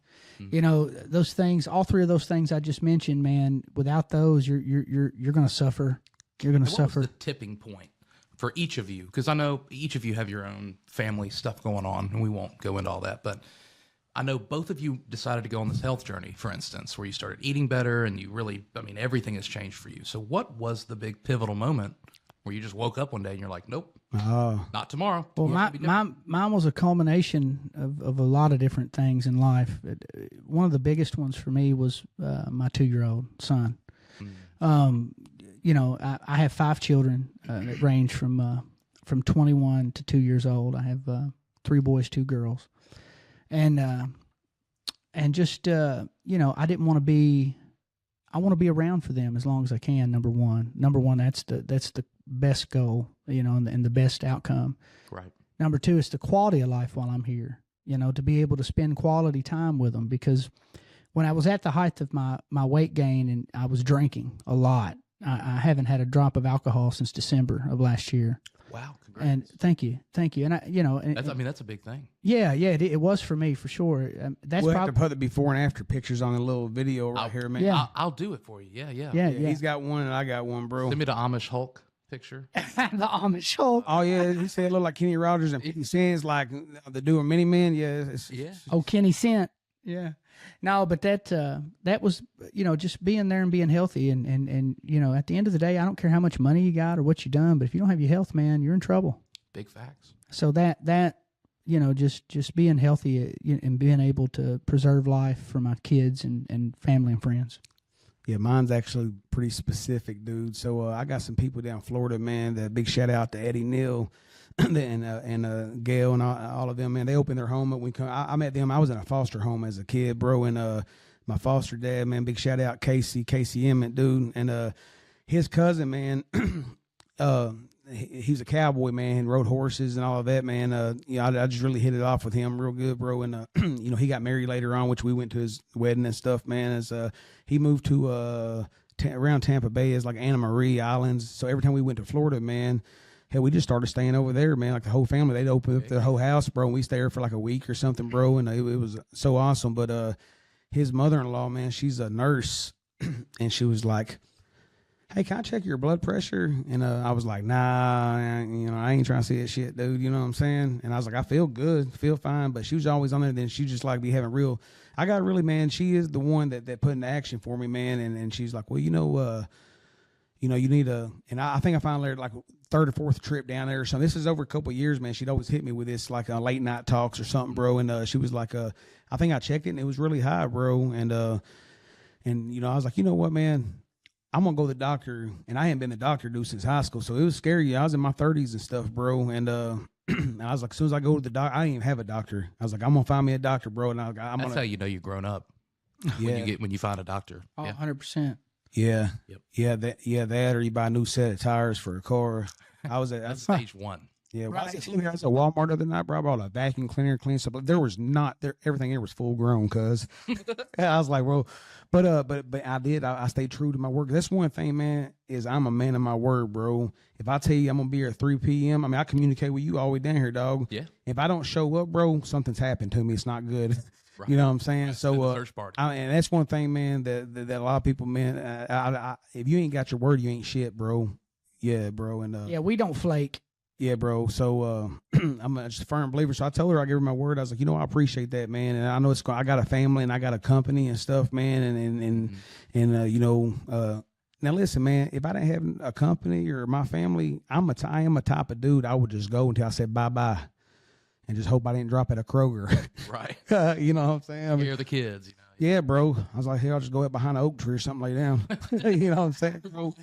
And I swear, bro. Yeah. But it's bigger than me now, bro. You know, I've got a lot of people, man, I'm tied in with in life that count on me, and I count on them, bro. And I'm just not naive, man. You know, I just want to level up, and I got a lot to offer the world, I feel, bro, and from my perspective and my views and stuff, bro, and just me, you know what I'm saying? And yeah, man, so that's how I found my health journey. So I went and got a doctor. Her name was Diana Sprinkle. She kind of got railroaded a little bit through the COVID era and the vaccinations and shit a little bit, bro. But she was a great, great doctor, man. And she set me up with everything, my plan. I've stuck with it, bro. I was at 260. I'm at 186 now, bro. So, yeah. Both of y'all and I'm off blood. Completely different. Yeah, look, he's like a little G.I. Joe, and she's got little muscles and shit. Well, listen, man, something he made me think about that I want to share too, and just the contrast between what works for me and what works for him may not work for everybody else, you know. But Right. but like he was kind of explaining, like his pathway there, mine was a little bit different. I was on blood pressure medication. I was going to the doctor. I was on blood pressure. I was taking lisinopril for blood pressure. I was taking metformin for diabetes. I was taking Zoloft. And I was taking like beta blockers, all this stuff. Freschetta pizzas. Yeah, and I was eating Freschetta pizzas. Knob Creek. Wild turkey. All of that stuff. So I was taking everything like that. And I don't take any of that stuff now. Mm-hmm. And I live holistically now. And, you know, I do take supplements now. I've just started doing that, which was a game changer. But I've started following this guy. His name's Gary Brecka. And I urge everybody that's listening to follow him. He's a human biologist. He's a scientist. He's not a doctor. And he's worked with like Joe Rogan. He's worked with Dana White, a lot of different celebrities. But the guy knows his shit. And when I tell you he knows his shit, I've just implemented some of the things that I've learned from him, and it's changed my life. And I'm about to do this methylene test that he offers, where what he says in a nutshell, the best way to put it, is modern medicine is made to prescribe medicines. I mean, you know, and that's what they do. Mm-hmm. He works on a system called a deficiency system. So he looks at your genetic makeup, and he looks at your chromosomes, and he looks at that. He runs this test that's called a methylene test, and it tells you what you're deficient in, and then he adds those things in, and it changes people's life. Who's that? Gary Brecka. Is that your doctor? He's not a doctor. He's a human biologist. Oh, shit. You started hitting those facts, and I was getting intrigued. I was like, where's he at, Russellville or what? Oh, no. No, just go look. You can't miss it. I mean, all you got to do is Google him. And I'm telling you, man, the guy will change your life. He does. Let me give you just a little bit more of that. Mm-hmm. Like just some of the things that you can do without ever going to his website or anything. Like sun gazing. When the sun rises, you can literally go outside and look directly into the sun for a certain period of time, and that gives you a lot of photonic energy. And grounding, like your bare feet on the soil. This I've heard before. Oh, it's so all of this. Yeah, that first one, I ain't sure about that one, bro. You just look right into the sun. There's science. Well, just go follow Gary Brecka. There's science behind all of it. So the discharging into the earth, that's a real thing. And then watching the sun when it sets. There's a certain period of time when it sets. Now, this is called the circadian rhythm or something like that. Yeah. And it helps with sleep and everything, and it's real. It's so real. And I do that now. That's part of my regimen. And then, when you sleep now, do you sleep all the way through the night? I do now. And are you just like super rested? I am now. Man, like I'm telling you, bro, that'll change your life. But I'll tell you the supplement you need to help with that. It's called magnesium glycinate. You want to take magnesium glycinate before you go to bed at night. My mom is going to be so excited to hear you pushing this on me here because she's been trying to get me to take anything forever. And I'm the kind of guy like he was prior, like, nah, I don't need any of that now. But now that I'm getting older, I've lost some weight this year too. And listen, dog, when you go to the doctor, bro, and get over that first hump is what you got to do, bro. Then you'll know where you're at, dog. And that takes so much anxiety out of it, just knowing where you're even at, bro. Right. Then your shit getting better. You're going to get better, bro. Once you start doing that, but tomorrow's never going to jump, dog. I mean, you're going to do that shit tomorrow or whatever, man. Just do it, bro. You Consistency. Do it? Yep. You going to do it? I'm going to do it. Right, yeah, I believe that's what it took. It took Twang and Round come down here for him to go do it. Go, bro. Consistency, man. You don't have to kill yourself. You don't have to go crazy with it. Do a little bit of it at a time every day and build up. But going back to what I was saying, magnesium is the most deficient vitamin that humans don't have now. And the reason being is they've evolved our foods over the years. And back in the 1800s, everything had magnesium in it, had a ton of magnesium in it. It's all wild. That's right. Exactly right. Yeah. So over the years, they've evolved that out purposely, genetically taken it out. Why? Because we're in the 1920s, we switched to a petroleum-based pharmaceutical system. So they want you to buy these supplements, and that's what I'm doing. And here at 2023, to get the proper nutrition, I have to buy supplements and supplement it because you can't get it unless you eat certain whole foods. Well, we're not on a good path for 100 years from now. You know what I mean? Like 100%. We are now having to buy supplements just to make up for what we lost 50, 80 to 100 years ago, 100 years from now. One good thing that I do like nowadays, a good positive thing that I see, man, is a lot of people, man, has been doing this good energy vibe shit, man. Just like, I must be around good energy. I do not want to be around negative shit. Yeah. Because here's the thing, when we grew up around gangster rap and shit like that, bro, we idolized that, bro. 100%. You know what I'm saying? So it's very it's awesome for the ones that even found an opportunity after that era. Now listen, I'll go back and listen to gangster, because that's a whole sonic thing. Like, I mean, I went back and listened to Doggy Style, bro, them synthesizers and shit. Bone Thugs and Harmony. Yep. I'll be honest, I never knew what they were saying, but I listened to the fuck out of it. To this day, dude's voice just sounded like somebody like a Papa's fiddle getting down or something. It just sounded good. Yeah. And I miss my Uncle Charles. That's what I said. I mean, they were some of the to that point, man. They were some of the most innovative artists of that time. TikTok's done went through there and replaced their words and shit, bro. And now it sounds like they're saying that and shit, bro. Which I don't know if y'all saw it, man, but I've been praying for Crazy Bone.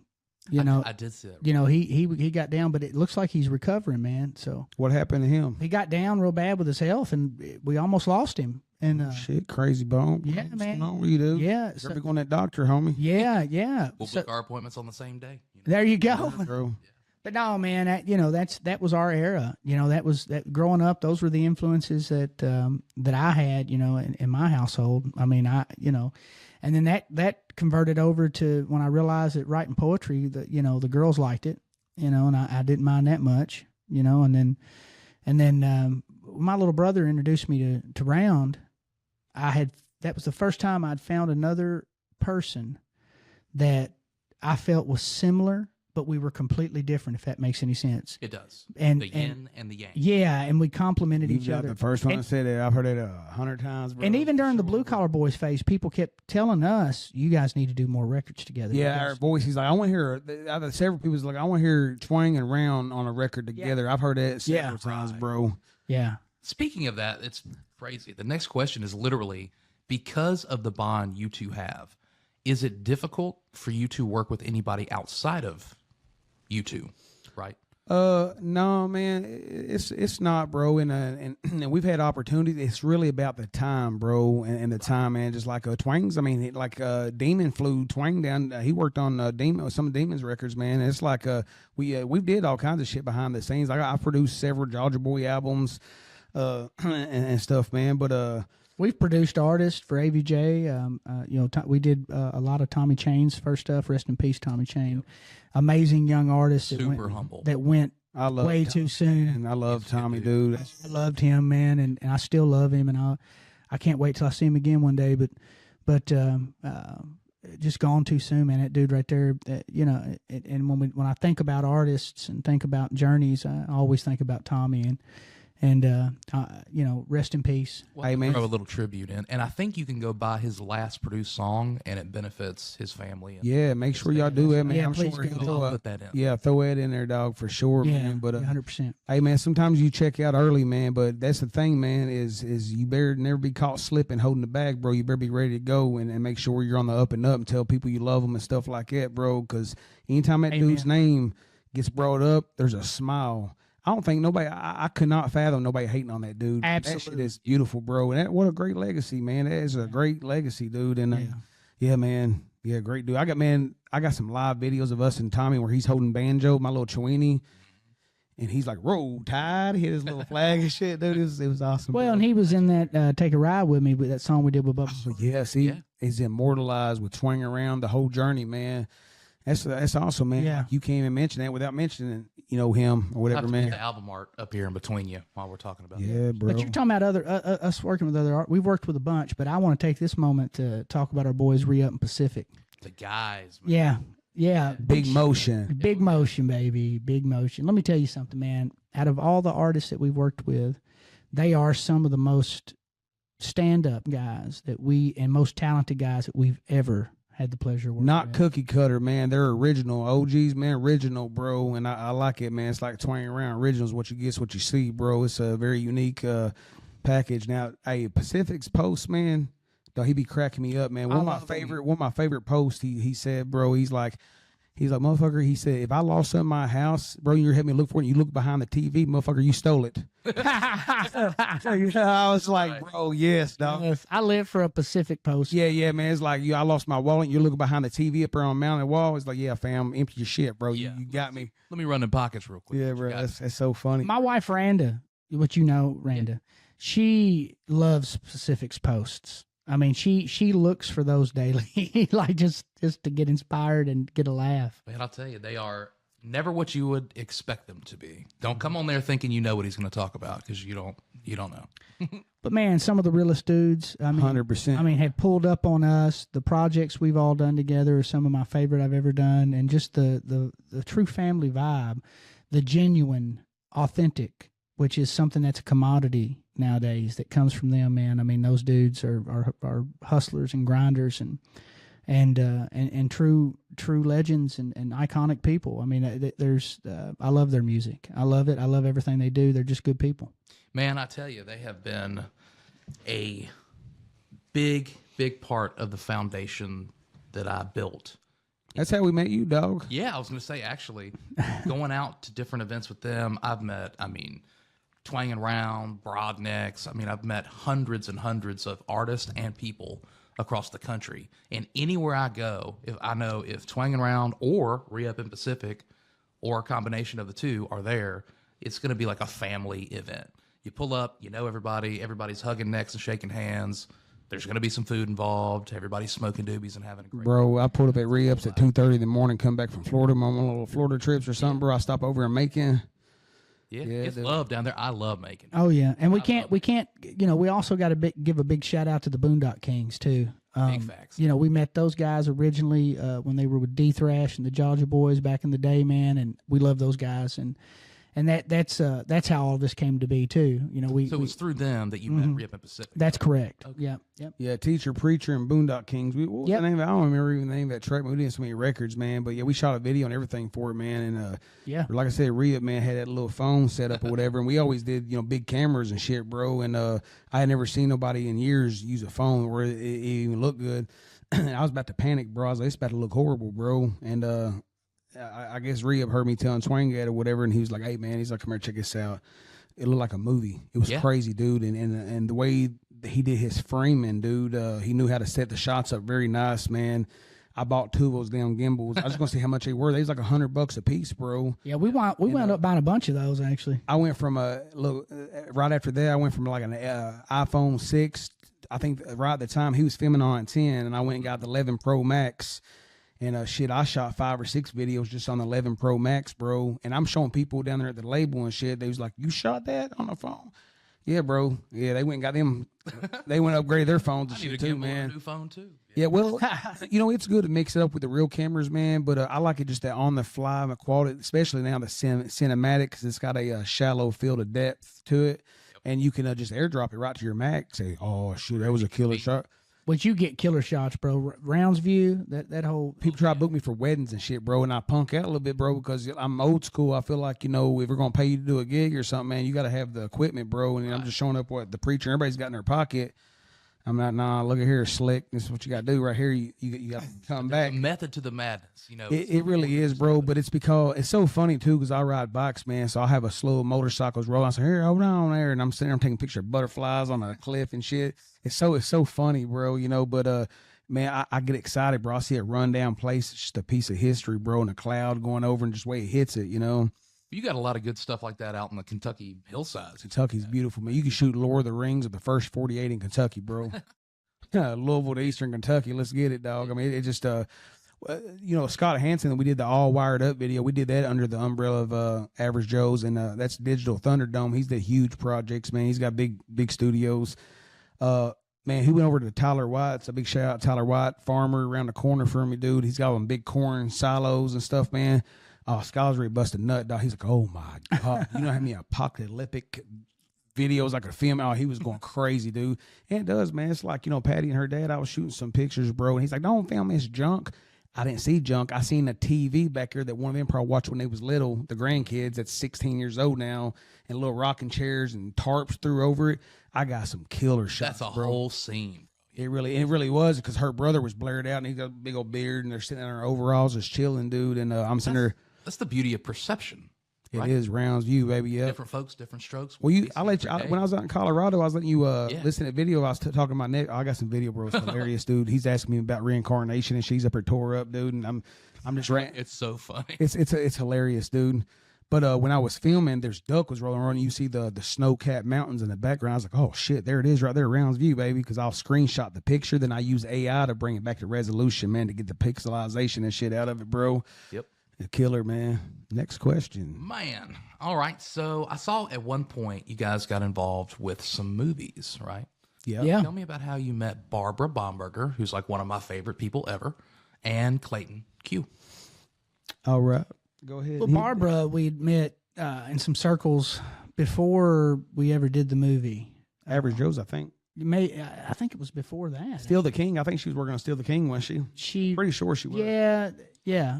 And then I think she did some work with Cage the Elephant at one point too. And so anyway, love Barbie. Oh, and amazing human being. And that's in that time era is when we met her. And then and who else was it that you were asking?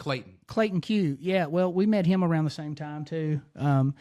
And anyway, we all wound up years later getting this opportunity through our friends at Hazard Life, Kenneth Mahan and Gloria Mahan. They introduced us. I met them through you guys. Yeah. And they're tied in with all the Dukes of Hazzard people and all that. And that's how we got tied in with the movie with Chris Hensel, the Salvage Yard Shine Boy. Man, that right there has a whole story behind it, bro, that just spans like 5 years, dude. That was a paranormal. It was. We've talked about it on another podcast. Yeah, we'll have you back and we'll have a whole. Yeah, let's do that, bro, because this is not a good segment. Do it, dog, because there's a lot of moving parts. That's a lot of moving parts. But that was our biggest movie we ever had a part in, thanks to the Mayhans and thanks to Chris Hensel. Because when we met Chris after that first meeting, he just looked at us and was like, man, I'm going to put you guys in a movie because of your personalities. And we used to hear that. Had they seen the one that y'all filmed in Bowling Green? That one was never released. Yeah, that one right there. Yeah, that Run Our Moonshine. That's a whole. You might want to catch out another one, dude. Because that's a. There's some shit went down that, bro. Man, I still wish we could have a version of that movie. Oh, it got shot, but it got shot, man. But it was a money, man. Y'all just tune in to Volume 2, dog. We'll put them out there on Front Street. But yeah, that movie right now, the one that we did with Chris Hensel, it's out and it's available on Amazon right now. You can go watch it. It's called Salvage Yard Shine Boys. And I will say, man, I wish we had a bigger part in writing and developing it out. But But there was things happening. We did get freedom on our lines and on our scenes. Chris did give us freedom to rewrite, and so what you actually see in the film is his template in the script, but it's mainly all of our ad libs on top of it. Let me just tell you guys, when a movie gets shot, that's why, bro, man. Like, I can't even watch a movie regular now. Like, I've been on a few. Just from the Steal the King shit, dude, to the couple movies we have been on, man, there is so much that goes into it, man. I mean, if you want to jump a car through a barn or something, that's all day and night, bro. I mean, you take a few breaks, but you're working a whole shift. And that would be some crazy stuff to see all day. Bro, this little 18-year-old kid, bro, this was so funny, man. There was a big lightning storm down in Texas, bro. There was tornadoes and shit, bro, and everybody was like breaking for the day or whatever, man. This kid, he was on grips. He was holding the thing. His little bitty arms. Yeah, so so he was staying in a little trailer, man. The couple casts, man, they was starting to get hooked up or whatever, man. I think there might have been some slanging going around there between the male and female, and so he was there like their roommate and shit, bro. So the night of the storm, they went to another place and left him there. There's a tornado or some shit hit, bro, and it blew the doors off the camper. He said he's going, help! He said he opened the door. He said, just hit the whole door off. He said, dog, I thought I was gone, cuz. That was on my Brad Davis page. I did a little live Facebook. I was interviewing him about, man. I was like, damn, man, your first movie set, you came over there in Texas, you're going to die in like a little camper, bro. It's made them busted in, bro. That's so crazy, dude. Might need to rethink his career choice. Well, no, he made it, brother. I mean, yeah. He went on to work with Mel Gibson and all kinds of shit, bro. No, I'm just kidding. We have no. I don't know where he's at. It makes you like, where are they at today? Yeah. So are you guys still signed to 13 Skulls, or is that?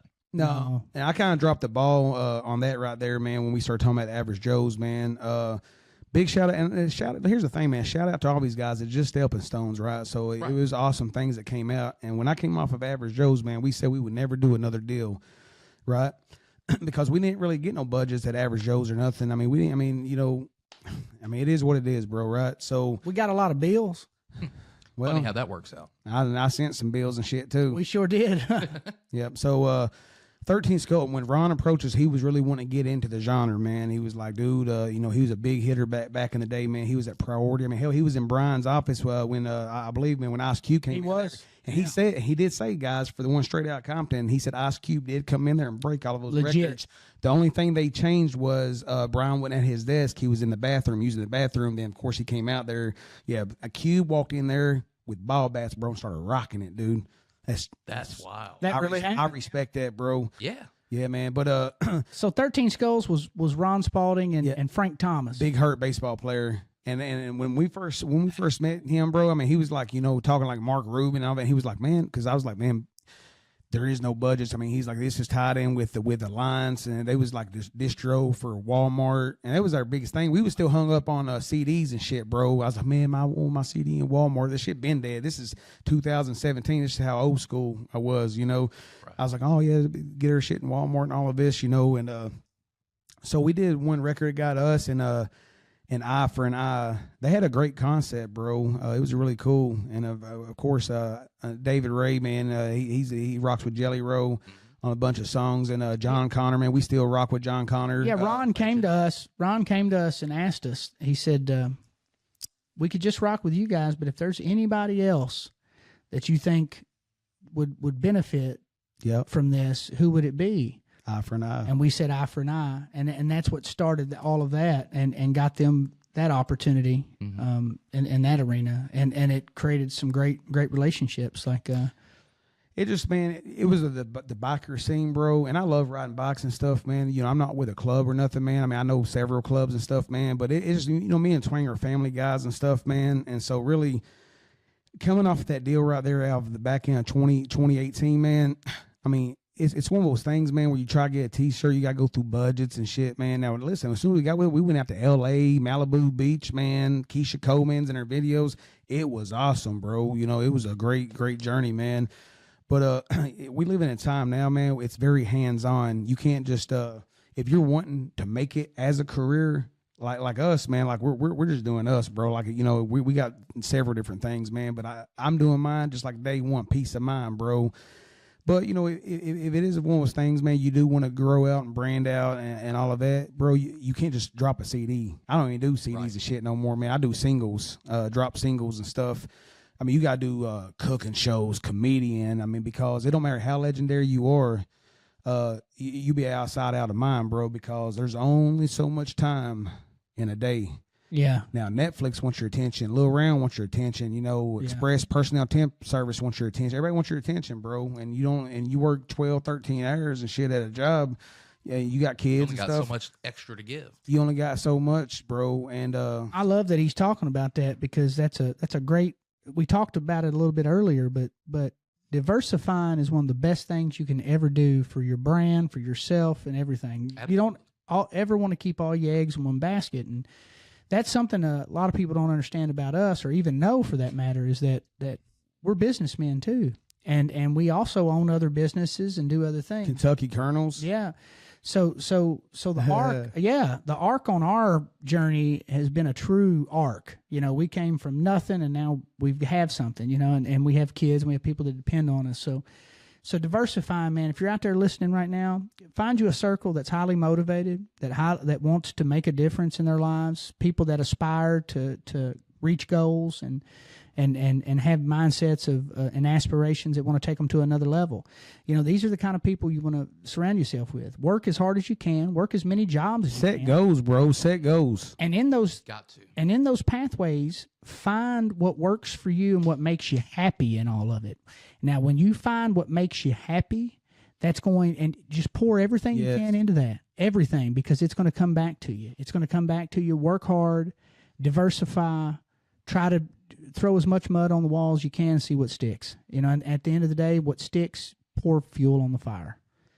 and get away from people that tell you anything any different. Dude, I would so much rather work a job that pay less money and be more happy, dude. You know, if I was swinging my bills and shit, bro, because that's the thing about, man, it's like, you know, if I want to take I'm going to take that trip, bro, whether it puts me back, the money was for something else, man. I might not wake up tomorrow, man. I don't want to wait until I'm old. My shit don't work, bro. And I'm sitting trying to. Can't anymore. Yeah. I'm trying to drag air tanks and shit with me, bro. If I got a couple extra dollars, bro, I'm going to get my shit together, bro. And I'm going to dust it. I'm going to make that shit count, bro, you know? Yeah, find peace in existing and being in the present. You know, and that's what works for me, bro. The past doesn't exist. The future doesn't. Right now does. That's right. And the most that you can be present and now, the better off you're going to be. 100%. Yeah, you're right. Do you guys still sell your own moonshine legally? Nope. Damn it. Is it because that it came with superpowers? Nope. Okay. Why? Well, I have to. That's kind of. I don't know. I think it does have superpowers. Well, you got an old batch put back. Slide me a little bit. Oh yeah, the liquor is always around, man. But we was in store shelves and shit, bro. It just, man, that going back to that movie, man, just to keep it vague or whatever, man. They they was wanting to meet them up there, man, to sponsor the movie. We had just met those guys. We was trying to develop other stuff. I didn't feel comfortable because I didn't even know her at the time, bro. You know what I'm saying? And they went up there and had a meeting behind her back. So that'd be like me coming there and like meeting your stepdad or something without you or something. When I asked, can I meet your stepdad? And you're like, man, now's not a good time, but I went anyway. Right. Then they're like, well. Disrespectful. Well, very disrespectful, bro. And then it's just one of those things where it's like, I don't know what, I wasn't at the meeting, bro, but it was, you know, probably like, well, we've already talked to Old Smoky, and if y'all are doing a brand and they're holding a whole other brand out there, that's probably not good for business. So they finessed some money and shit out, bro, and they mismanaged all that shit. Of course, when it didn't come out, guess because it was a chunk of money, they gave him a lot of money, bro. And yeah, man, and so that automatically still tied, even though I didn't send them up there and told them not to go, and I didn't even know those people, bro. It just like, you know, brakes started getting hit on a couple certain things, and listen, I meant to for good thing. I mean, we love those people, man. You know, they reached out to us. Well, it's not over. I just spoke with them here a few weeks ago, and they want to do other things. Yeah, so. and sometimes, man, that's like songs, man. Like the Moneymaker song we dropped in 2023, we recorded in 2015. We have hundreds of songs, dog. We have sessions. Yeah, we have sessions where literally we just try to figure out what we did. Like where we just sit there and go through tracks. But it's one of those things like because I do the mixing and stuff too. It's like I got to get excited about it, bro, or because you can't just make sounds and shit go there, bro. Being creative is not an on-spot thing for everybody. Some people can be creative all the time, no matter what. Some people have to be in their element.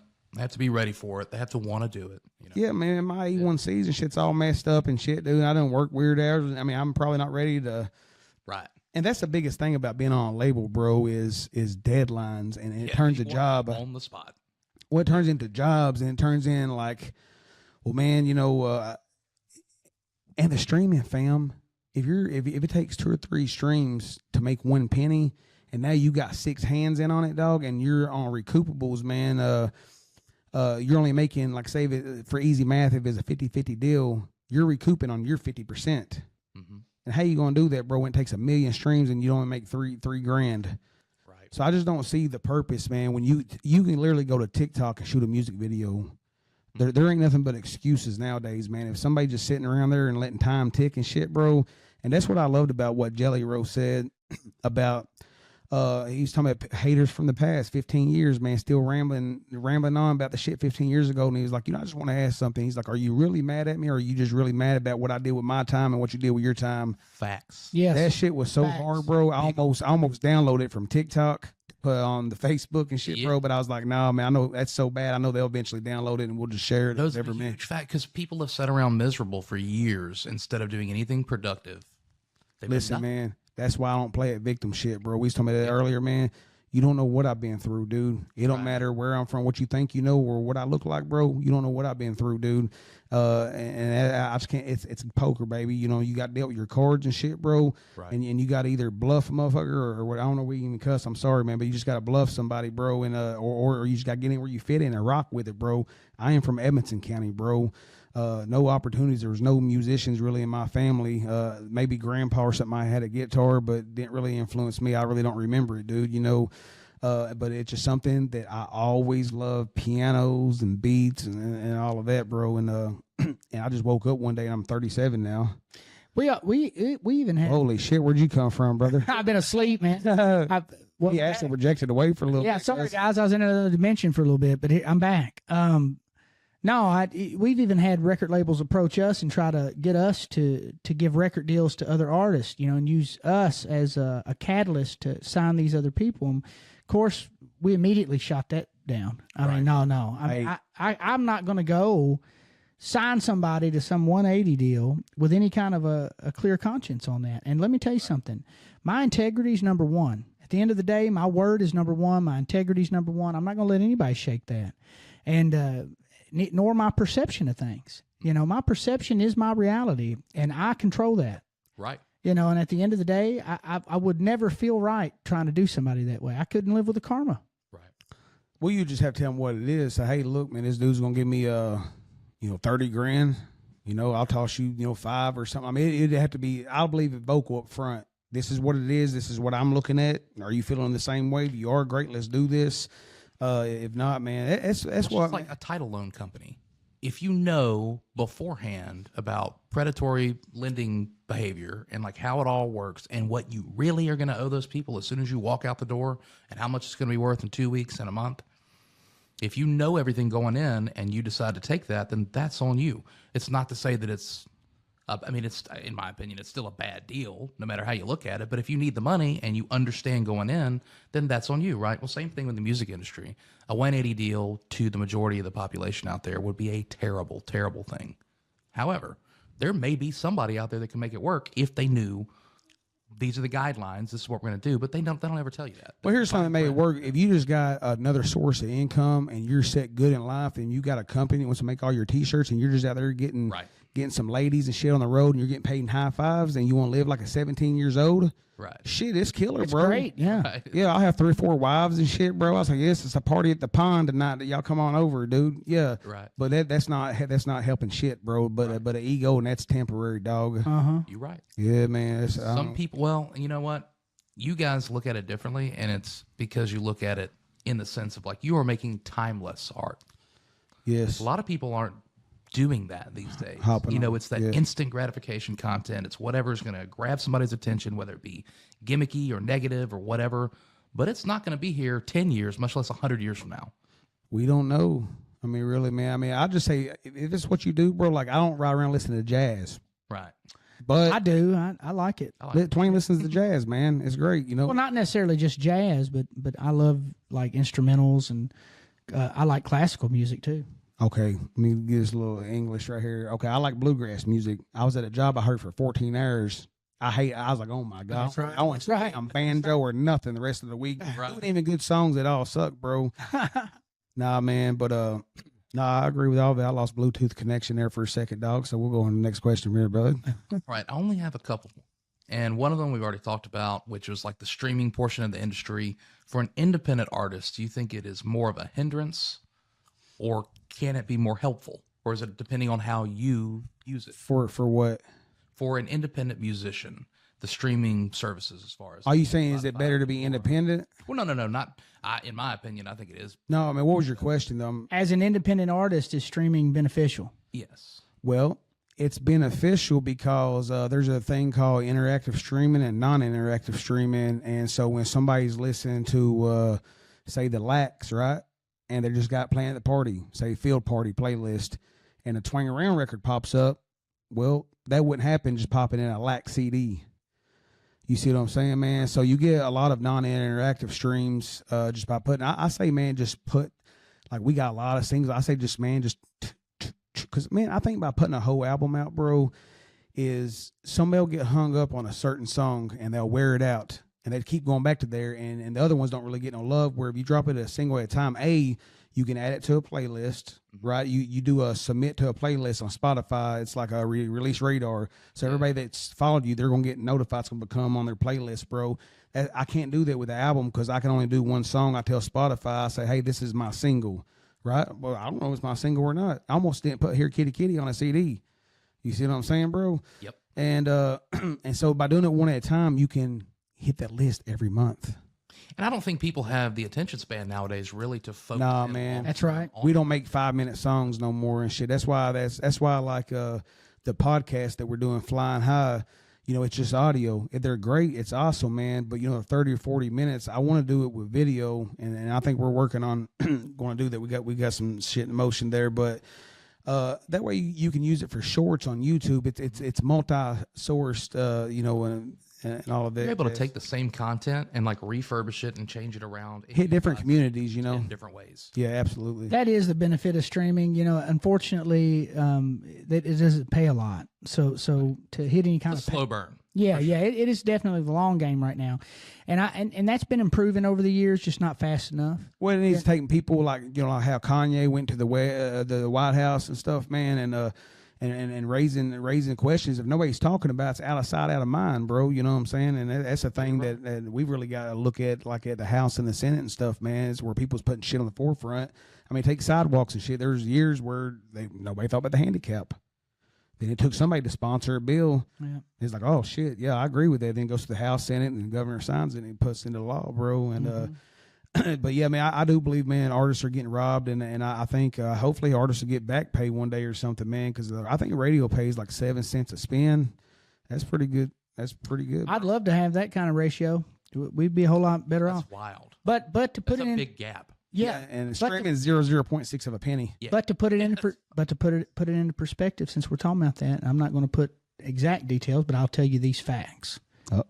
Right now, for the rest of our lives, we get paid weekly, quarterly, for the rest of our lives on streaming. I think royalties goes back 100 years. So we built. It took us over 20 years to build that kind of a residual income from the music industry. And I want to make a distinction really quick, because you didn't just randomly, I mean, you may have wandered a little bit within your 20 years, but knowing you're very calculated. If you're going to do something, it's not just because it was on a whim. It's because you know that I need to do X, Y, Z, or at least think I do, and this is what we're going to do, right? No, it's kind of on a whim, dog. Well, actually, yeah. We're shit against the wall, bro. See, and I love. I might be making diapers next week, bro. Well, not. Well, I love that you said that, because actually, good question, bro. Yeah, it is because actually, what it is it has been on a whim, and we've had to evolve with it, and we've kind of just went in the directions and made certain decisions that it's all been an education. Right. Like we learned over 20 years, and none of it was calculated because we evolved on us. So we had to evolve with it. So you can't even really calculate anything, you know, and that's it. Especially nowadays. Yeah, the music industry is like a lottery, you know. So you're constantly putting in every day. You're playing your numbers every day. Every 3 months, a new way to stream music. You got to stay on top of that shit, because James will come knock on my door and say, "Hey, man, did you check on music reports and new licensees and all of that?" I'm like, "Oh shit, thank you, James. I forgot about that." Yeah, exactly. You know, there's so many OGs in the game, bro, where I've told them, you know, about their publishing and all people that. You would never imagine. Never imagine, bro. They're like, "What's that?" I'm like, "Oh," I was like, "Oh my god, let me go smoke one real quick." Yeah, man. Yeah. We've been talking for 6 months. Yeah, man. But correct. That's the biggest thing you can do, man. So yeah, guys, man, just make sure, like BMI, man, like something like that. That's your PRO. You know, those are it's free to sign up as a writer, but then you got another set of royalties. It's called publishing. Now back when we did, it was on paper. It was pencil. Yeah, I filled out a paper application for BMI. Yeah, man. Yeah, so it was like pick like 5 names, like, you know, like say Brad Davis Publishing is probably where he took in. You know, it's like mine's a little Round the Beat Publishing. His is Bluegrass Cheddar Publishing. You know those. Then you want to get a publishing administration that manages those, because you know there's a lot of different countries out there. I don't know how you are like in Kenya or whatever, man. You know what I'm saying? But if you're banging Burn Down Back Roads in Kenya, it's probably not, you know, written in English. Maybe I don't really know. But so there's publishing administrations. That's why I loved about the distribution with CD Baby, man. They always did administration in house until this year.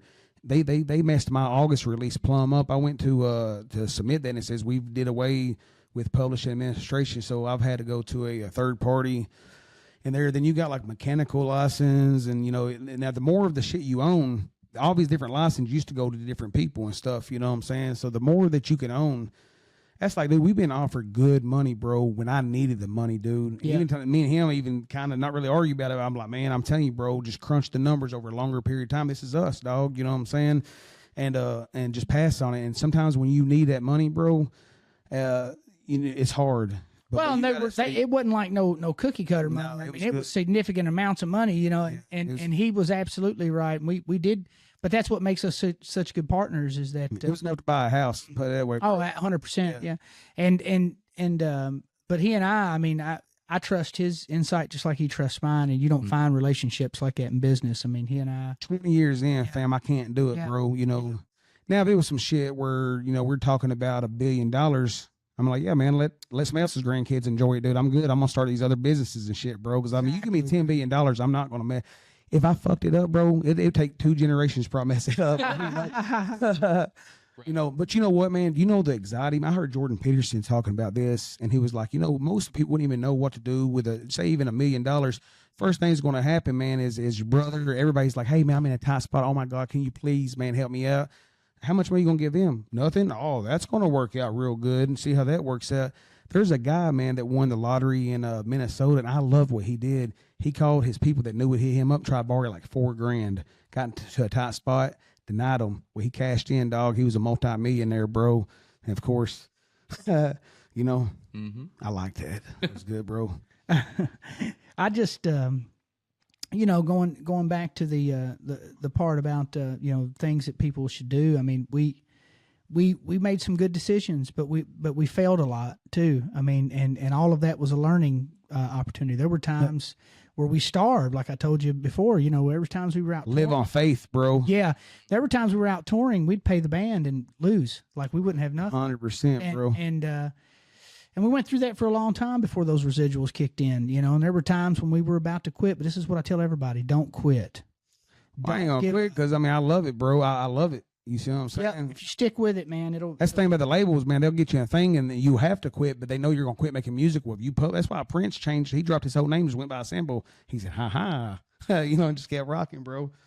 But I always tell people, man. You know, I was like, listen, don't compare your journey to them. You don't know what they went through, fam. That's 100%. The thing, bro. That's where if you start your journey on, man, say, hey, I want to be this person right here, man.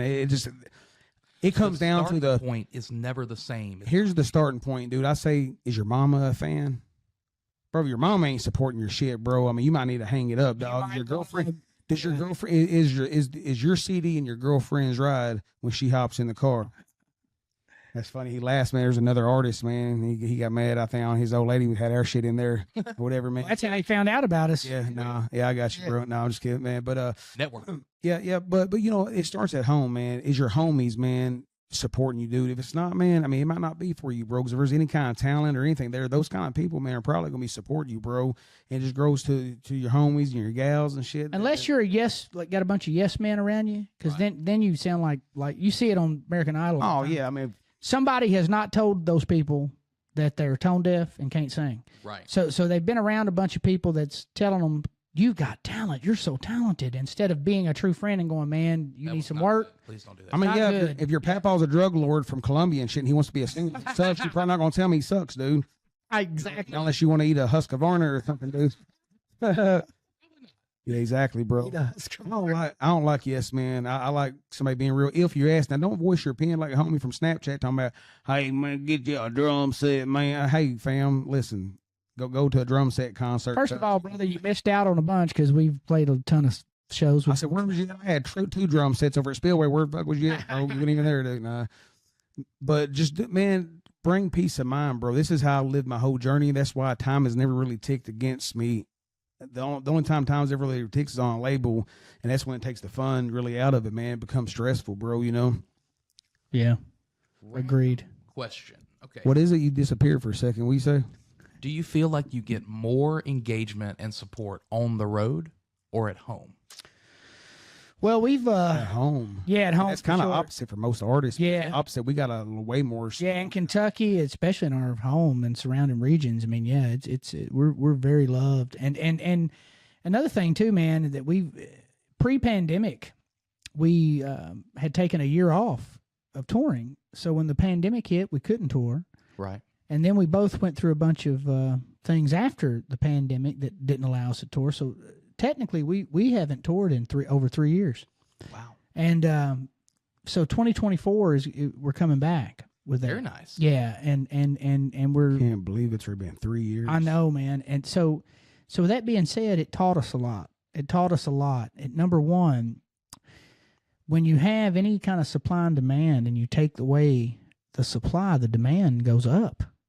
So for us, it's really kind of improved things. It's been a pro and a con, because it also hurt us too, because we haven't been out. We haven't been out in 3 years, but we keep releasing music, and so that's been our hustle. That's where we focused everything. We focused everything to dropping these singles like he was telling you about, and we see it now. Now we have a plan. And 2024 and on, man, it's just you're about to get the blunt of Twang and Round. You're about to get a whole wave of music and visuals, which we've already been dropping music every month and visuals. I mean, I'll be honest, man. Maybe I might not do shit in 2024. It's the beautiful thing about it, bro. It's got the choice. Well, he just discredited everything I said, guys. So yeah, yeah. That's the beauty of having a partnership. We may not see us anywhere.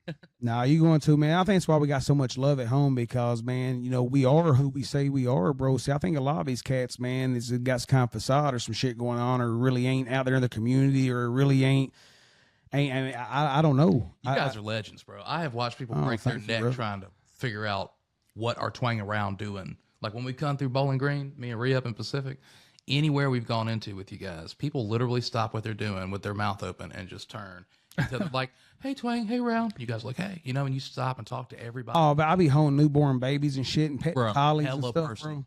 Y'all are very, yeah, very man. Thank you. We really are, and I take pride in that, bro. And I like being humble. That's why, like, sometimes it gets weird. Like I was at a cookout Sunday, and his kids and stuff was coming over or whatever, man. And I didn't say nothing about my music. I introduced myself as Brad Davis and stuff, and he was like, man, he's hungry. This dude right here, man, that's Twang and Round right there. Even though Twang wasn't there, he said, that's Twang and Round right there, boy. That's right. That here kitty and shit like that. And it's just like one of those things where I'm like, I am proud of it, man, but sometimes I'm reserved about it a little bit. And it's not that we ain't no big stars or nothing, man, but I don't like coming into the entrance like that, because, dude, you wouldn't believe I used to go to all kinds of little parties and get-togethers, just the neighborhood and shit, bro, because I love that, man. That's how I grew up. I take a lot of pictures at Walmart. Yeah, bro, especially the bread aisle. Man, you go over and get you a steak and shit and swim in a hot tub and shit, bro. Who wouldn't like that, bro? It's great, dude.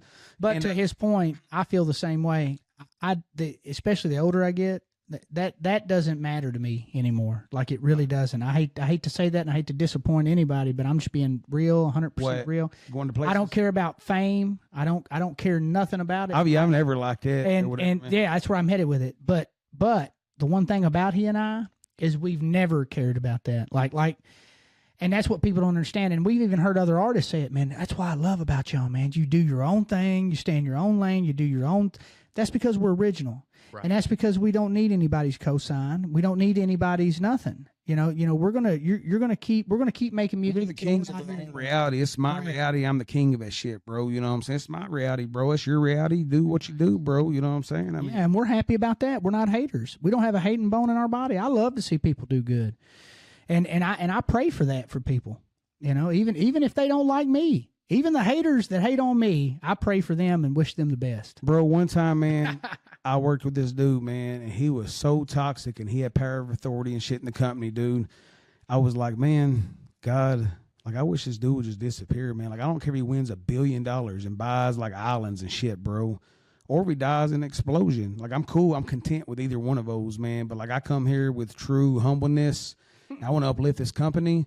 So the next day, he announces that he just got a promotion, and he was leaving there within the next couple of weeks. Oh, shit, bro. I got fist bumps, and I'm empty, bro. I was like, dude, I'm so happy. He was going to manage like 6 warehouses and shit. Well, when I came back the next day, the whole energy had changed. He wasn't there. He's supposed to be there for the next week or so, and they informed that he had been fired from the company, man, because he was like horseplaying, picked a BB gun up, pointed at somebody or something, dude. Just streak of the moment, dog, ignorant, man, and it got him.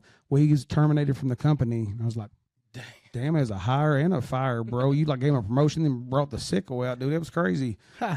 But see, a prayer like that, man, is like, it was so honest, bro, and I really meant it. It's like, if he won and became the richest person on earth, I'd be so thrilled. See, I'll double down. I love his story, and I'm gonna give you one real quick. All right. This is one that's similar but not. So during that time frame I was telling you about when we were hurting, and wasn't making the money I was making at John Deere anymore. I was killing chickens, bro. Yeah, you was killing chickens. Whatever it takes. Whatever it takes, right? So I'm hurting for money. So I got so desperate one day, I got down on my knees. Hard. Yeah. This is not going to go the way you think, sir. So I got down on my knees and I prayed. And I prayed to God. I said, and I never do this. I never do this. I said, God, I said, I'm in a desperate place. I said, I need some money. I need help. Please, either show me how or whatever, but I need it, and I need it now. And when I went to stand up, electricity said, boom. My cell phone started ringing in my pocket. And I pulled my cell phone out, and I answered it, and it was my old boss from John Deere. And he said, hey, we were going through some accounting. He said, we owe you some money. And I thought he was going to be like, $100, $200. I was happy either way, And I was like, all right, cool. I was like, how much is it? He said, it's 32 grand and some change. What? And I was like, what? He's like, yeah. He's like, can we wire it to you today? Yeah, please. And I was like, yeah, let me get you the numbers. But I said, no. I said, I'm going to come pick it up. I said, where y'all at? I said, y'all know. To you. Y'all know. I said, give me about half hour. I'll be up there. But to that point, prayers are real, man. Yeah. And it really takes belief and having faith in it. That's manifesting 101. You can't just pray for something and not believe it and expect to get it. You have to literally pray for it and believe in it. That's how it works. And God is real and God is good. Oh, I do. And believe. if it may not be designed to do that. It's like the house, dude. I was trying to buy. I wanted it so bad, dude, but the dude just lethal on it, bro. I mean, he was just no mercy, dog, at all, bro. And he, but the way I look at that, bro. Hey, man, it might set me up for bigger things, man. It don't hold back because I do have faith. I don't give a shit if it collapses around me. I mean, I give a little bit of shit, bro. But if it did, I got faith. I'm always going to find too many spare tires, bro. Wait until we turn into some episodes, man. I'll tell you about it, bro. Spare tires, dog. And I try not to use them, but amen, when I got them, I'm appreciative for them. Whatever. He's going to start say something, man. What you going to say? Well, a lot of people don't know that Round can blow lightning bolts out of his ass. Yeah, man. I was probably about 17 when I first did that, dude. It's about 50,000 votes, man. It got a cousin. Blew him right off his dirt bike. But the first question is, why? Well, we was drinking, brother. I don't need any more context. Yeah. It's good, man. I could probably still do it, but Here's a question, and this is something that in Mississippi, I don't think they do anything like this, but as Kentucky is a Commonwealth state, you guys have been anointed as colonels. Right. Correct? Yeah. That's a huge honor, How man. on earth does somebody, besides being Twang and Round, get to that, right? Recommendations from a Kentucky colonel. Yep. And That's wild. Yep. Yeah, man. And I mean, just they got recommended. Then it just I mean, it goes through the process or whatever, man. And then you get recognized by the governor. On TV, bro, by the governor, and it gets it gets honed in there, bro. And it's just a huge honor, man. It's really just about an honor, man. You anointed, you know what I'm saying? Out there on Front Street, bro. It's on your record, It's good. It's crazy, bro. It's like so if the good. police run your name, does it say like Colonel Brad Davis? Well, no, man. But if you you got a card you can pack on you, bro, and it's probably not one of those things, man. You just want to get a habit of whipping out or whatever, man. But there's some phone numbers and shit, man. You could probably. It's not bulletproof, man. But there's some friends and some places, bro, where the average person, man, it's very just to say you got it, bro. Where you get a lot of benefit is during the Derby, the Kentucky Derby. Like there's areas for Kentucky colonels and like Well, we can go to the house anytime. We go to those closed caucus meetings where the sponsor, the bill first gets sponsored or whatever before it just starts yakking about That's it. cool. Yeah. That's cool shit because you see stuff that's coming down the pipeline for 2025 and stuff like that, bro. New laws and which we advocate for certain things, and cannabis being one of them, of course, because we're both in the cannabis industry and that's been a big part of our journey as well. Are they close to legalizing up there? Yeah, they just legalized it, bro. Yeah, well, medical. But you just man, medical card, man, for the guys who want to do it. You just go to the little website, man. You'll do a Skype with a doctor, and I mean, you tell him your back and shit hurts. He understands. And we all got back pain over 30, And then you drive to Illinois and get your weed and drive back. Yep. And that's the part, man, I wish, but it's a stepping stones, man. It's a Bible Belt, bro. Bible Belt, man, there's egos and shit involved, bro. And there's people that's put people away in prison that they're dead now. And they were dead 30 years for an ounce of weed and shit, bro. Yep. And those people are still serving, man. And it's crazy, dude. People have to live and die, if people bro. are making money legally here on it, you got to let everybody else out. Yeah. And that's in 2025, it'll change because then you'll be able to buy the weed at a dispensary in Kentucky. And that's what I respect about our guy down there in McMinnville that's got the dispensary. What's our guy down there? Drew Barrett. Yeah, Drew Barrett, man, was Leaf Industries. he used the Tennessee Bureau of Investigation, man, as an agent, and for years, man, wrecked crops, dude, and sent people to prison and convicted them. He owns cannabis stores now. Now, even though, man, he's not proud of that, but he is doing the due diligence, man, of going back and to his fellow people at the TBI that's still on that kind of mindset. Say, wait a minute, guys, the science is here. I've tried the product, man. If it ain't for you, great, but we got to quit sending people to prison. Because he had major health problems too. And the people that's still doing time for an ounce a week, there's still time. I mean, there's still time. Further place like Mississippi and shit, bro. Been locked up since I got out of prison. Yeah. Oh, yeah, bro. 22. So those things, man, need to get looked back at. If it's not violent crimes and stuff, man, I mean, it just it's horrible, man, and but it's more horrible by just drawing a blind eye to it when you know it's wrong. Right. Because there's been some people, man, where like, oh, I know. Well, you know, and you're still. It's like people still piss testing for the. I was talking to HR at one place, man, and they're still piss testing on the weed, bro. And I said, let me ask you something. I said, if you had to live with a stoner or a drunk, what would you got to pick one now? All day. Nobody's going to say drunk. I mean, nobody's going to say drunk, bro. You know, but this place sold alcohol. You know, it's like, what kind of statement is that? And I always tell people, I'm like, look, man, here's the thing. 5 drunks is going to start a fight. Probably start a fight. 5 stoners is going to start a band, bro. You know what I'm saying? Sandwich shop or some kind of eatery or something. I've never seen anybody huff a doob and it's like, all right, let's get into a boxing match. All right, Gary, punch me in the face. I'm going to punch Tom. He'll punch David. Kick this thing off. Yeah, That was some good weed. That's never happened. but It has something on it. But I love, man. I love cannabis, man. I'm a huge. There's so many properties of it, and the biggest thing that I love about it, bro, is the creativity. Now, can I get creative without it? I did 6 years without it, bro. You know what I'm saying? So I can definitely jam out with it or without it, man. But I noticed, man, like when my chick was my chick was in a bad car wreck, and she almost lost her life, and I had quit during that whole time. Her mouth was wired shut and stuff, man, and but man, just it's good for creativity, I will say. It's good for the soul, man. Yeah, I don't care what anybody. But when I did, 100%. about 4 or 5 months after I quit, and I snuck over and checked one out, bro. I made 6 beats that night, bro. And You were on it. I was on it, cuz they was beautiful melodies, bro. I loved it. This is a question for the both of you. So I know that some songs you have written are bound to make you feel emotional for whatever reason, you know. How do you keep it together on stage? If you even have something like that for you in your own. It's all on the whim, bro. Yeah. I still get nervous, like I always have. It may not come across that way, but I'm usually super nervous. But I'll tell you, there is a transition time when we're on stage and we start feeling the energy of the crowd.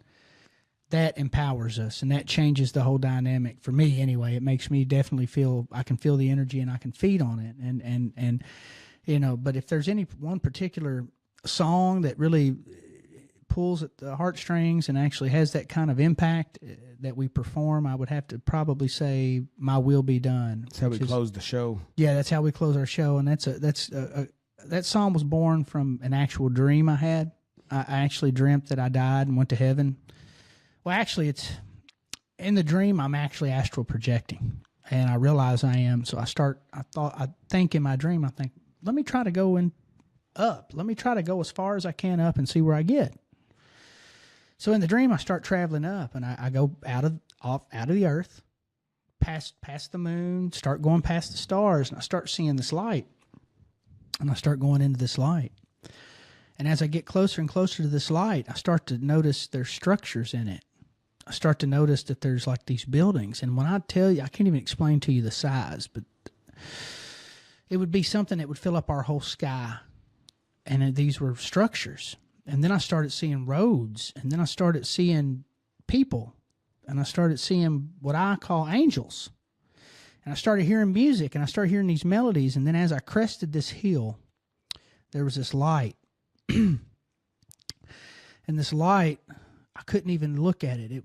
It was God, and I couldn't even look at it. Just in the presence of it, I felt like I would just disintegrate. And I heard this voice, and it said, "Son, it's not your time. You can come back, but it's not your time. You got people. You got more. So you need to go back." And then I woke up. And when I woke up, I still had that music and those lyrics and everything in my head. And I recorded it on my phone and I sent it to Round. And he made the beat and everything. We came and recorded the song. Now, as soon as I finished in the booth recording that song, my phone rang. And it was my wife. And she just found out her father passed away. I still had the headphones on. Wow. And in the booth when we finished recording that song. Yeah, super dope. I kept wanting to, I didn't, you be wanting to add drums and shit. I'm like, man, it's got keys in it, bro. That's it, And what's so dope about what he said right there, man, is, back on the Hazard Life and stuff, they had that movie with Chris Hensel, which he was on Dukes of Hazzard and stuff too, man. We did that meeting. This kid was like, man, you want to be in a movie? I was like, well, hell yeah, it'd be awesome. So we got there and he's like, he's like, how much money do y'all want to invest? And we're like, we're not investors. We're just, talent or whatever. And he was like, oh, then Kent's like, well, what about your label? And anyway, long story short, it wasn't an investor meeting or whatever, and right. Never heard nothing else about it. My Will Be Done, when we did that or whatever, man, back when my dad passed away, he was like, son, he was like, do a song, man, just straight for God. Even though God's all in our music, man, but just straight God on Front Street, boom, God's the foundation of this record, man. And so when he sent me that voice memo, like I said, I made the beat and stuff to it, man. I was like, man, let's dedicate this to my dad, man, Roundhead. Also the same day, Chris calls. I ain't talked to Chris in 3 or 4 years, bro.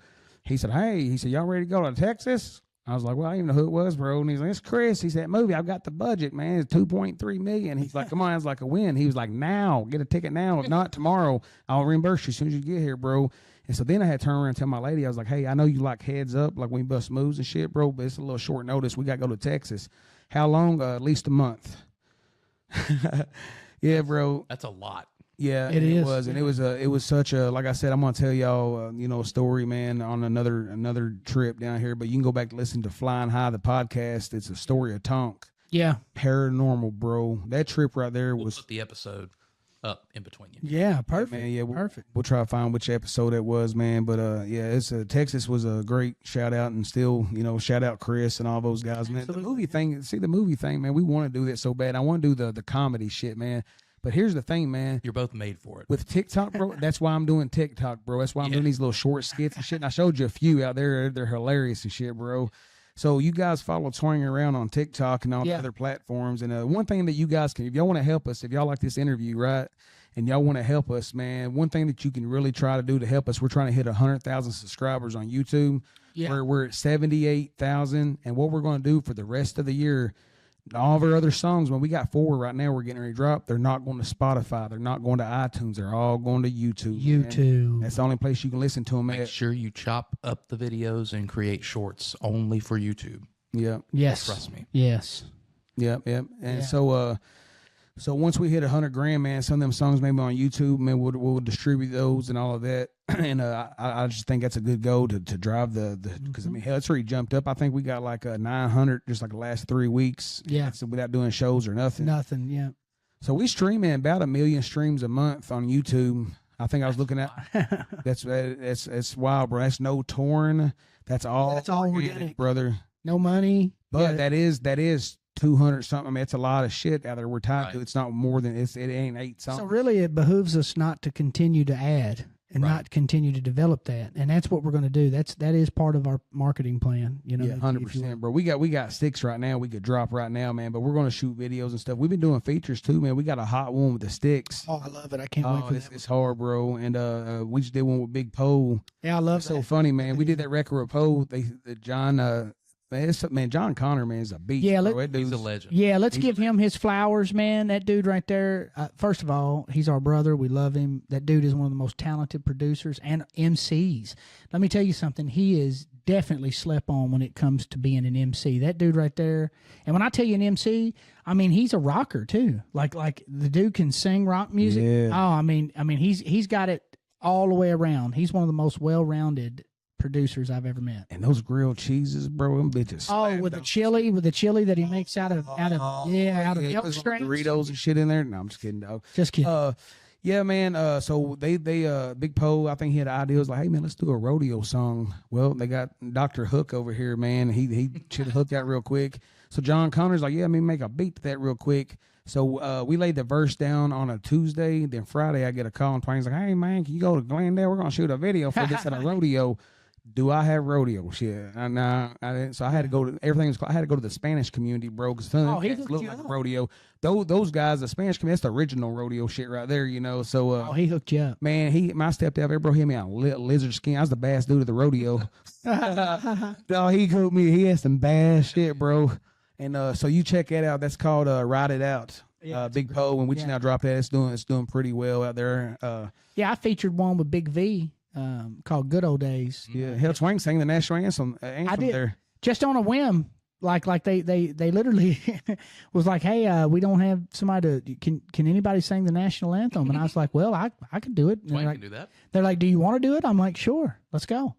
So yeah, that's at the beginning of the video. That's at the beginning of the video and shit, bro. It's hard. Then he was like, "Damn, that's not an easy song to sing, man." But I can't, man. He did not miss. He did not drop the ball at all, bro. Well, it's probably that's what makes it such a difficult song to sing, is because everybody's waiting on you to drop the ball. Oh, yeah. It's 100%. This country is 247 years old. How are you going to honor it? We're watching. Go. Lord have mercy. No pressure.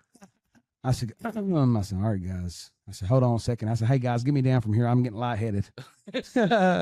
That'd be such a funny skit, dog. It'd be like at a high school. You're talking to a bunch of high school students and stuff. You're like, how you guys doing? It's all right. Let me just get ready up here. Like, sorry, everyone. You start spinning out of control, bro. Then you, it's like, hold on. So I'll be right back. You try to go out the gym door, but it's locked. It's like, hey, Linda, can you come up here for a second? I need to holler at you. Linda. We have 5 questions left. Let's do it. I've actually got like 2.5 more pages, but I'm going to cut it at 5 and I'm going to save those. If Bob Barker hit you in the mouth, what do you do if he was alive? 6 questions. All right, that's the last one. I got you. Do the same thing Happy Gilmore did. So, and we talked a little bit about I said, Bobby Bear walk, cuz I'm going to get you. How the importance of touring is, and as opposed to locking yourself in the studio and then releasing a whole bunch of content spread out, single. How, as a younger artist who does not have the residuals, who is just now getting into all this, what would be a good way to find a healthy mix of both? Like, what should you focus on more as a younger artist coming up? Would you listen to this record with the windows down, turned all the way up? Are you proud of it? Would you bang it loud at 31W on a red light with traffic around you and shit? Yeah, and I mean, would you ride at this? Because I mean, yeah, I mean, your brain's in a dark box. So, I mean, it's just all about what you liking, homie. Yeah, and we kind of touched on it earlier. I think one of the most important things for young artists to do is get is sign up and with BMI or ASCAP or whoever. 100%, man. Get your ducks. Do you even know what you're doing? How you gonna master something you don't even know what you're even doing? Correct. So if you're out here just making songs and putting them out, and you don't have any monetization or you don't have any way to distribute it digitally, you're just kind of pissing in the wind. And so I would say, first of all, get all of those ducks in a row. Get your publishing set up, get everything set up, and then find you a digital distribution platform, and then just work the hell out of YouTube and all your social media. And when I say work the hell out of it, I mean try to, do 3 posts a day every day and constantly make content from the time you wake up to the time you go to bed. This is 2023. It's a job. Quality, man. It should not sound like your mama's laundry room and shit. And correct. And we're shooting at 420 and shit, bro. I mean, listen. We have the technology. Everybody does in their pocket, damn near. Correct. Dude, Hank Jr., bro, in 2014 told us, do not sign a record deal. He was like, you can cut a #1 hit right from your mama's basement. That's what he told us. That's what the one piece of I was hung up on CDs and shit, bro. I was hung up on record deals until 2016, 17, 18, bro, just because of my upbringing and just, I just thought that was the move and shit, bro. But my favorite thing is I do love technology, man. And it's like, if you ain't with technology, I mean, that shit is like, well, I'm just old school. Well, sir, unless you got grandkids that's going to take care of you and wheel your ass around, you better get with it, bro, and figure out what's going on. Yeah, man, I ain't school, but the world ain't. Man, I ain't got nothing but cash. Cash is king. Man, you can't even buy shit at Crystal's right now. Unless you got a debit card, bro. Right. That's happened in my lifetime. I seen a little video, man, from 93. They's like, sir, what do you think about them using credit cards to buy a hamburger? They's like, who don't have $3 in cash? Yeah, that is not going to work. That'll never happen. That'll never happen.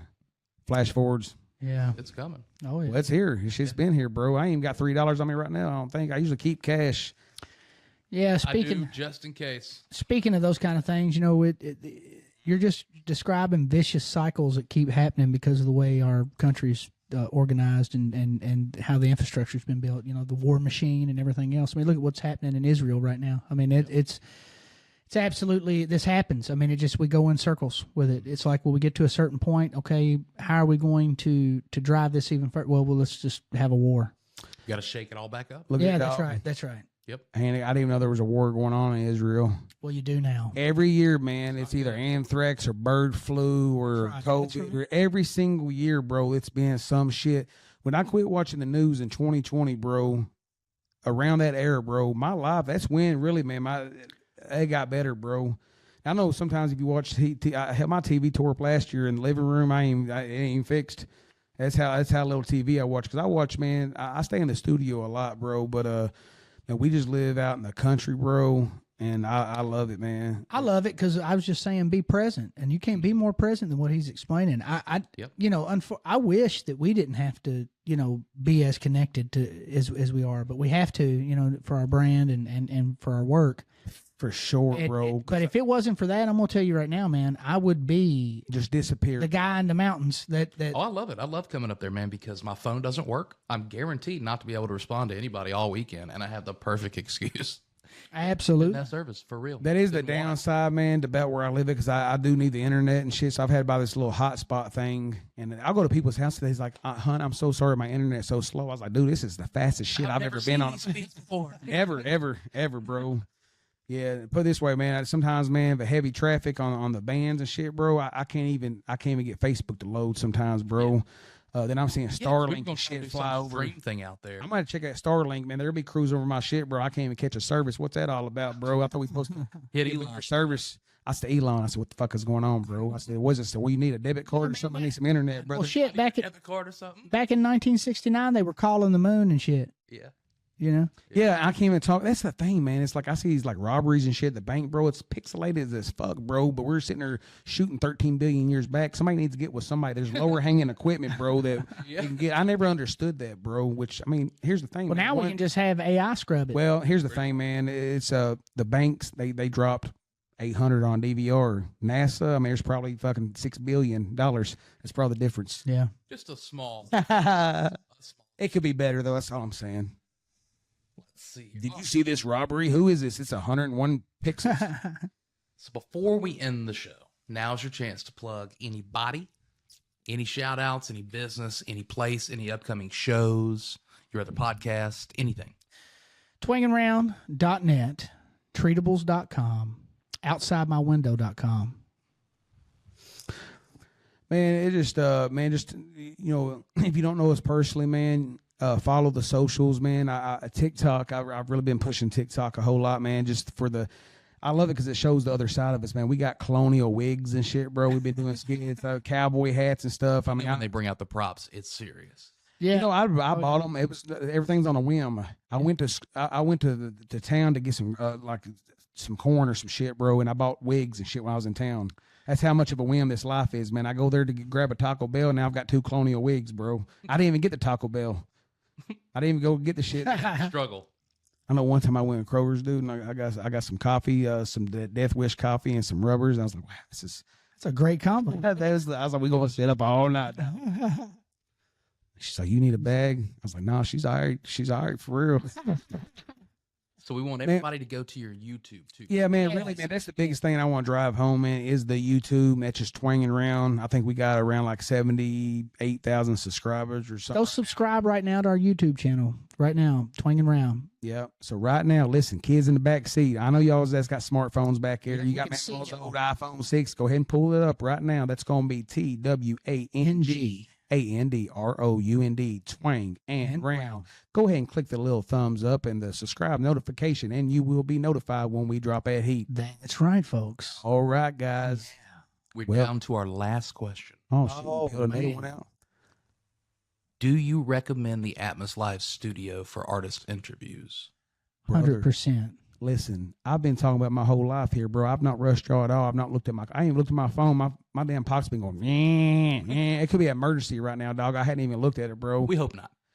But really, man, I want to take this time, man, to for James, man, because really, man, Yeah. not only do you have a dope little studio here, bro, but you as a person hanging out, bro, it's just like we ain't seen each other in a nice little grip, dude, and it's like, dude, we never missed a beat, man, and just your personality.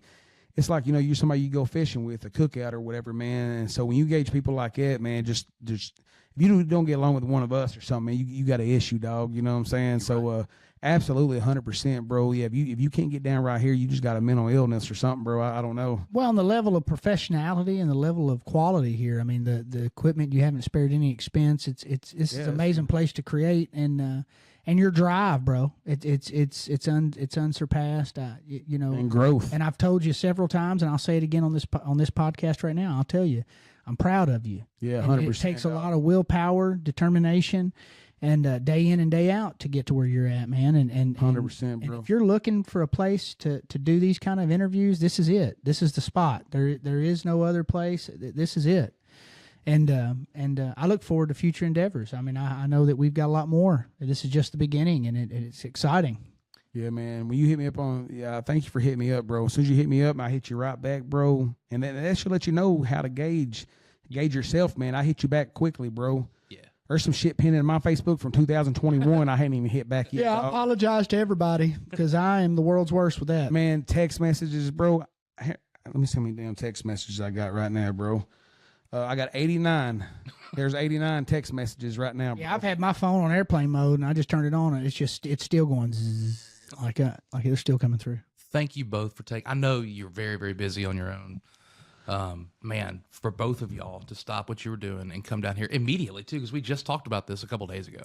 Yeah, man, they excited, bro. Man. Yeah, Mondays and Tuesdays are real good, bro. We get down with some shit like this on a Monday, and Tuesdays real nice, man. Yeah, I really have like 4 more pages of stuff, so we will have to reschedule another one of these. Absolutely. Yeah, bro. Shit, I might come here and get a little bedroom or something, man. Man, if shit goes south, man. Things go south back in Bowling Green, I'm gonna come south down Nashville, bro. Yeah.